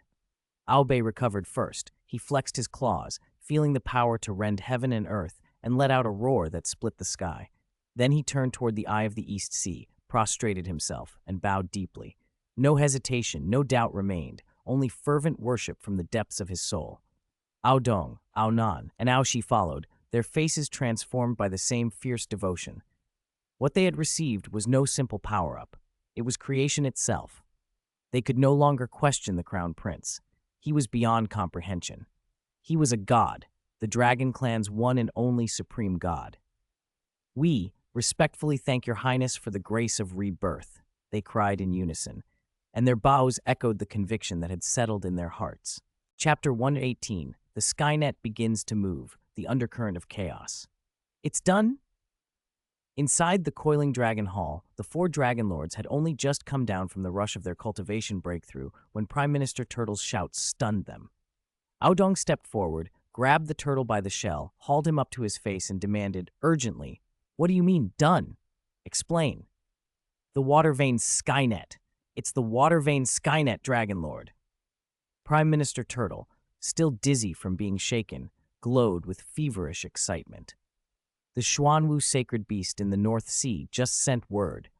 He used his body as an anchor and has initially linked the billions of water veins of the North Sea and the northern continent. Now, anyone with Dragon Clan blood can reach any river or lake on the northern continent with a single thought. He produced a treasure mirror that shimmered with watery light. As he poured in his magic, the image inside the mirror flickered and revealed a frozen world of ice and snow. A great river, sealed in ice and stretched like a white dead dragon across the frozen land, lay before them. This is a tributary of the underworld river in Beiluzhou, a place seldom visited by the living, Prime Minister Turtle explained. Aoshi frowned. Why show us this? Prime Minister Turtle grinned and barked at the mirror. Ao Li, give the Dragon Lords a demonstration. No sooner had the command left his mouth than the thick ice in the mirror split with a crack and a hole blew open. A golden dragon phantom, trailing vaporous water, burst out of the ice fissure. Ao Li, a junior of the West Sea Dragon Palace. Though only a Taiyi golden immortal, the Dharma body he manifested pulsed with astonishing power, sweeping the ice plain with a high dragon roar. After bowing, his dragon form condensed into a streak of light and plunged back into the ice hole, vanishing as the ice sealed over, leaving no trace. Silence fell over the coiling dragon hall. Every elder fixed their gaze on the mirror, breath held. Ao Shi whispered, voice dry. Ao Li, wasn't he in seclusion in the West Sea's Dragon Gate secret realm? From there to Beiluzhou is billions of miles. Exactly. Prime Minister Turtle slapped his thigh. This is the water vein Skynet. Ao Li used the West Sea water veins to connect to the Great Desolate Water System and projected his Dharma body to Beiluzhou with a single thought. Though a Dharma body isn't physical, it contains 70% of the original body's battle intent. As long as the water veins remain continuous, the Dharma body is effectively immortal and indestructible. Ao Nan's body trembled. A Dharma body spanning billions of miles. What kind of divine art was this? It meant that any place in the Great Desolate with water could instantly become Dragon Clan territory. Any Dragon Clan child could be a river god, a guardian of a region, or a presence everywhere at once. Ao Dong closed his eyes and channeled the surge of power he'd just received. Boom! His primordial spirit flowed outward along the water veins beneath his feet. The East Sea, South Sea, West Sea, and North Sea's veins became his arms. From the direction of the North Sea, an immense, more complex network snapped into connection with his awareness. The frozen rivers of Beiluzhou, the great waterways of Nanjambuzhou, the lakes of Xinyu Hezhou, every river and pool popped up in his divine thought like coordinates on a map. He felt that, with a mere will, his power could descend on any of those points along those endless veins. This was no mere divine art. This was authority, supreme command born of bloodline and water. The other three Dragon Lords closed their eyes to sense it, and shock, greed, and awe washed over their faces. They finally understood how terrifying Longchen's plan truly was. This wasn't mere hegemony, it was an alteration of the rules of the Great Desolate itself. 33rd Heaven, Lingxiao Palace. Dijun sat high on the imperial throne, his face dark. Below him stood Demon Master Kunpeng, his expression black with rage. An urgent report from his beaming Demon Master Palace had just arrived. A small patrol of eagle demons on the ice plains had been annihilated, frozen into blocks of ice along with their primordial spirits by raw dragon water elemental power. Dragon Clan, Kunpeng snarled, killing intent barely contained. They dared to act on my territory. Beiluzhou was Kunpeng's backyard. The Dragon Clan's move was a public insult. Your Majesty, he bowed, fury in every line, grant me permission to lead the beaming demon soldiers to crush the East Sea. I'll make that brat Longchen pay for his blood debt. Dijun did not answer. He waved a hand, and the river diagram and Luo book before him flared. A vast map of the Great Desolate unfolded in the hall, studded with billions of golden nodes that represented the Yao race's luck. But a terrifying change was happening. Lines of blue, water veins that should have been dim, were being forcibly lit by an invisible force, starting from the North Sea. Each line, once lit, seemed to come alive, connecting to neighboring veins to form a continuous lattice. A blue web, voracious and spreading, crawled across the Great Desolate like a living thing centered on the North Sea. It ravenously overlaid the Yao race's luck nodes. Look, Dijun pointed to the net. his tone flat as iron. "This is not merely a provocation. This is digging up the foundation of my Yao race." Kunpeng stared at the expanding blue web, stunned into silence. The deaths of a few soldiers were nothing beside this. The Dragon Clan was, by means he could not comprehend, turning all the water veins of the Great Desolate into their domain. What kind of divine art is this? For the first time, fear crept into Kunpeng's voice. "I don't know," Dijun said, shaking his head, worry in his golden eyes. "But I can be sure of one thing. This traces back to Long Chen. That child must not be allowed to live." Mount Buzhou, Pangu Hall. The 12 ancestral witches had assembled, and the atmosphere inside the hall was suffocatingly heavy. Gong Gong, Zhurong's red hair fluttered though there was no wind, and he jabbed a finger at the water ancestral witch's nose. "You boasted that all waters answered to you. What do you have to say now?" He stamped. The entire hall trembled. On the stone wall condensed by Hutu's law, the same scene as in Lingxiao Palace unfolded. The blue web was forcing its way southward, infiltrating the witch clan's lands. "Our children drink the rivers and rely on the earth's veins," Zhurong thundered. "And now all that water will bear the dragon name. When my people drink, will they have to kowtow to the East Sea Dragon Palace?" The more he spoke, the angrier he became. Flames around him roared. Gong Gong's face was as black as the bottom of a pot. As the innate ancestral witch of water, the origin of all waters, he felt helpless. Every river the net lit carried a domineering mark imprinted deep in its origin, a mark he could not erase. "This has nothing to do with me," Gong Gong rumbled. "It's that old turtle in the North Sea. He's working for the Dragon Clan." "Xuanwu?" The space ancestral witch Dijong frowned. Gong Gong ground his teeth. "Yes, the source is in the North Sea Gikshu. He's anchoring himself, sacrificing his karma and his sacred beast body to leverage the Great Desolate's water veins. Is he mad?" The time ancestral witch Jujuyan asked. "Isn't he supposed to be suppressing the heavenly pillar? Won't the heavenly Tao punish him? Of course he should fear the Tao," Hutu, who had been meditating with eyes closed, said as she opened them. "But with Long Chen backing him, he's not afraid. I can feel that the core of the net is not Xuanwu alone, but a supreme treasure capable of commanding all waters, and that treasure is in Long Chen's hands." At the name Long Chen, the hall fell into a charged silence. That name hung over them like an invisible mountain, pressing on every witch. "Brother." Zhurong turned to Dijiang, battle intent boiling off him. "We cannot wait. The Dragon Clan has shaken the foundation of our witch clan. If we let this continue, the land beneath our feet will no longer belong to us. We must strike back." Dijiang's fingers tapped absently in the void realm. When he finally opened his eyes, they were cold and empty.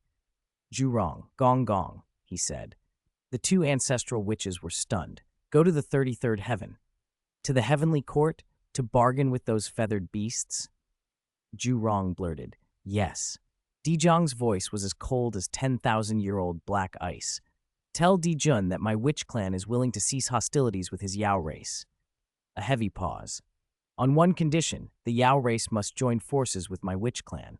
Dijiang's gaze seemed to pierce the world, seeing the blue web devouring heaven and earth. Each word came out like a decree. "But first, destroy the Dragon Clan. 33rd heaven, South Heaven Gate." The divine soul of the colossal spirit demon god guarding the gate shuddered. The left side of his body burned as if plunged into a furnace. The right side froze as if cast into an ice hell. Space before him was rent open by an ugly rift, and a red-haired figure and a black-robed figure stepped through. "Stop right there!" Juling Shen roared, clutching his star essence golden great axe with both hands. But his voice betrayed wavering confidence. Only the madmen of Mount Buzhou could wield the laws of water and fire with such brutal mastery.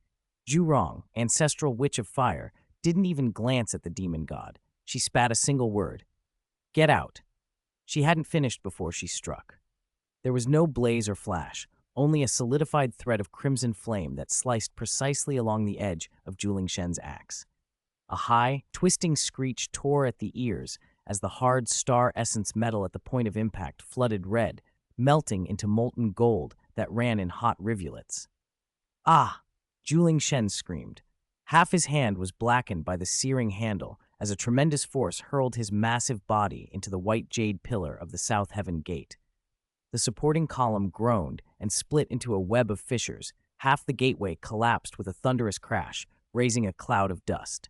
Witch clan, an ancestral witch, alarms rang out. Enemy attack! Heavenly soldiers and generals at the gate erupted into chaos. Stop! A cold shout rolled through the commotion from the depths of the heavenly court. Emperor Taiyi appeared, the chaos bell suspended over his head. Even before it rang, the surrounding space and time began to warp. His gaze bore down on Zulong and the black-robed figure, radiating murderous intent. Zulong, Gong Gong, have you forgotten your place? Daring to act so brazenly in my court? You're not qualified. Zulong raised a hand, contempt plain on her face. Tell your brother Dijun to come out. My elder brother has something to say to him. You seek death. Emperor Taiyi's expression darkened. He raised his hand to ring the chaos bell. Emperor Taiyi, stop. A deeper, more imposing voice answered. Dijun appeared beside him and pressed a calming hand down. Dijun's gaze passed over the cantankerous Zulong and fixed instead on the black-robed figure, Gong Gong, ancestral witch of water, cold as ice. Did Dijun send you? Zulong and Gong Gong exchanged a glance. This demon emperor was not to be trifled with. Yes. Gong Gong stepped forward, his voice stripped of warmth. My elder brother said the witch and Yao can cease hostilities. Oh? Dijun raised an eyebrow. On what conditions? Alliance. Gong Gong stated the word flatly. Zulong, sitting nearby, added with fierce relish, First, slaughter those long worms in the East Sea. Dijun smiled suddenly and looked to Emperor Taiyi with a playful glint. See, he said. I told you those brutes wouldn't sit still. Emperor Taiyi snorted and drew the chaos bell back, though the aura of readiness to strike still clung to him.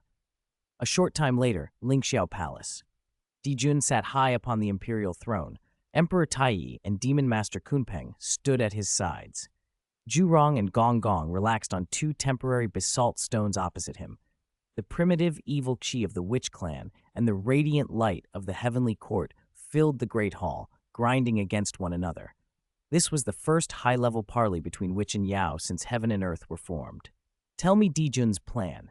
Dijun asked slowly, nursing a jade cup warmed by golden crow flame. Simple. Zulong snapped, slapping the basalt so hard the stone cracked. Those long worms thrive on water. They weave their net with rivers and currents. We'll dry that water up. He rose. The flames around him warped the immortal aura. I, Zulong, will lead the assault from the very sources of every river on this continent, burning all the way into the four seas. I will boil the rivers, crack their beds, burn the silt to glass. Let's see what they use to weave their net then. Not enough. Gong Gong spoke for the first time, cold and precise. A few degrees of heat in the hall slipped away. Simply burning surface water will not break the net. The Dragon Clan's weave is rooted in the cycle of the great desolate water veins. As long as underground vapor rises and the sky still rains, the net remains. He leveled his lifeless gaze at Dijun. We need your Yao to act. You possess the Zhou Tian Xingdou Great Formation, the power to marshal sun, moon, and stars. I want you to use the true sun fire to burn away every cloud in the sky, leave not one. Then draw on the lunar star to freeze every trace of water vapor deep in the earth into 10,000-year profound ice. He stood, side by side with Zulong, the aura of water and fire intertwined, their tones threaded with uncompromising madness. We want the great desolate continent to go, billions of years, without a single drop of rain ever falling again. Silence pressed down on Xianxia Palace. Even Dijun's composure cracked. If this scheme succeeded, it wouldn't only undo the Dragon Clan. Countless lives across the Great Desolate that depended on water would be wiped out. This plan will spawn tremendous karma. Kunpeng's voice was dry. Is it worth the price for the sake of a declining Dragon Clan? It's worth it. Zulong and Gong Gong roared in unison. That net is digging at the root of our races. Gong Gong's voice curdled cold. If we don't tear it up now, tomorrow both the witch and Yao will be nothing but fish in that net. Dijun fell silent. His slender fingers tapped the armrest. Behind him, the river diagram in Audiobook turned without sound as countless lines of karma twisted and snapped within them. The weight was enough to stain a saint's Dao fruit. Yet in Dijun's eyes, determination flared. Compared to the ravenous, water-veined sky net devouring the Yao's luck, this measurable karma was a bearable toll. Dominion demands risk. His Yao people had defied heaven to establish a court. When had he ever feared karma? After a long pause, he spoke a single word. Good.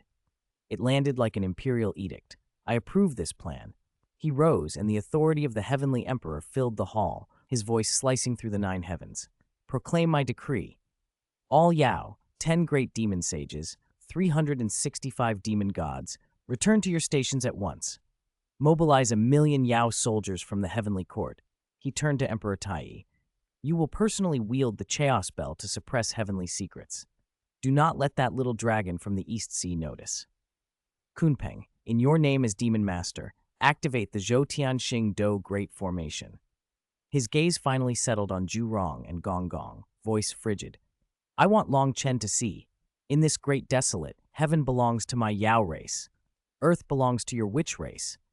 As for that dragon clan, lingering mudfish, are they even worthy to contend with sun and moon? Zulong and Gong exchanged looks and smiled, rising to their feet and offering a casual salute to Dijun. Pleasure doing business. Without lingering, they tore open space and left as if the air itself were unlucky to them. Silence returned to Lingxiao Palace. Emperor Tai moved close to Dijun, worry etched deep. Brother, the karma of this plan will fall almost entirely on my Yao. Those barbarians will only be labor. How can we? Never mind. Dijun waved, his eyes cool with calculation. Karma is poison, but it is also medicine. The Dragon Clan stole the origin of the Great Desolate. We cut off their foundation, and to the heavenly Tao this will be merit. The Tao will repay us with karma. He looked out over the endless sea of clouds beyond the hall, voice steady. As for those ants who die for this cause, the karmic weight they produce will be borne, mostly, by those 2 ruthless fools, Zulong and Gong. My Yao need only take enough karma to offset the great formation. There may even be a surplus. Emperor Tai's expression brightened with understanding. Brother, you are brilliant.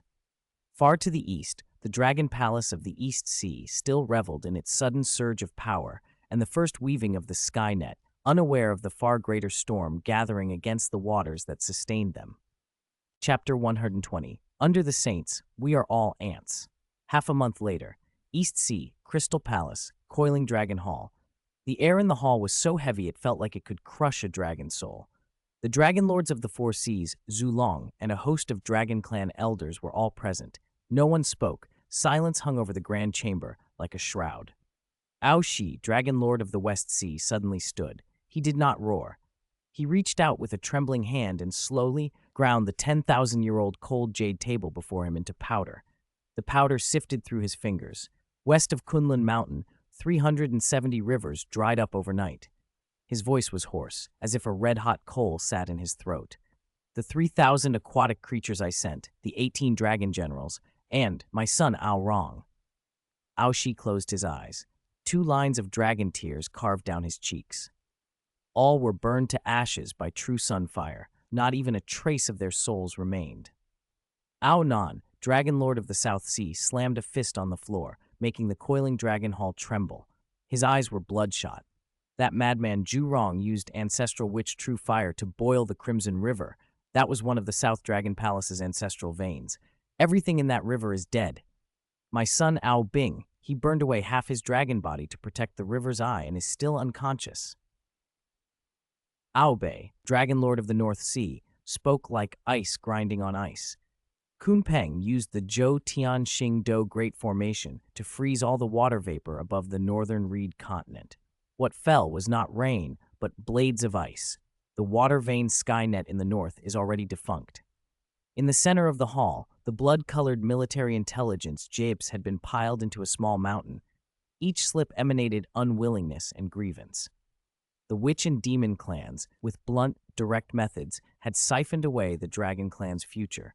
They sought to stomp the newly rising dragon clan back into the mud so it could never rise again. They're bullying us beyond measure, cried some young dragon generals.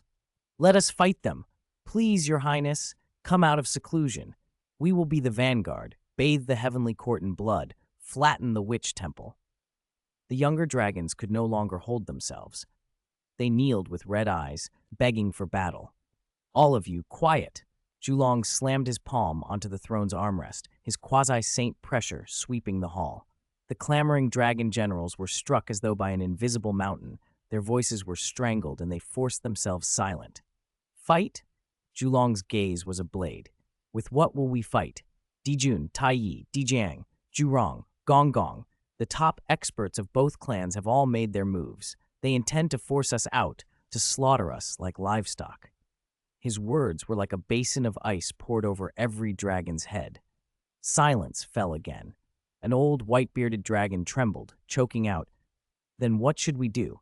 Just watch our descendants be slaughtered? Do we once again hide our heads like cowards for 10,000 years?" That final sentence was a poisoned needle in every old dragon's heart. Despair rolled through the hall like a tidal wave. Then a voice came from the throne. "Who said we were going to be cowards?" Every dragon looked up. Long Chen sat there.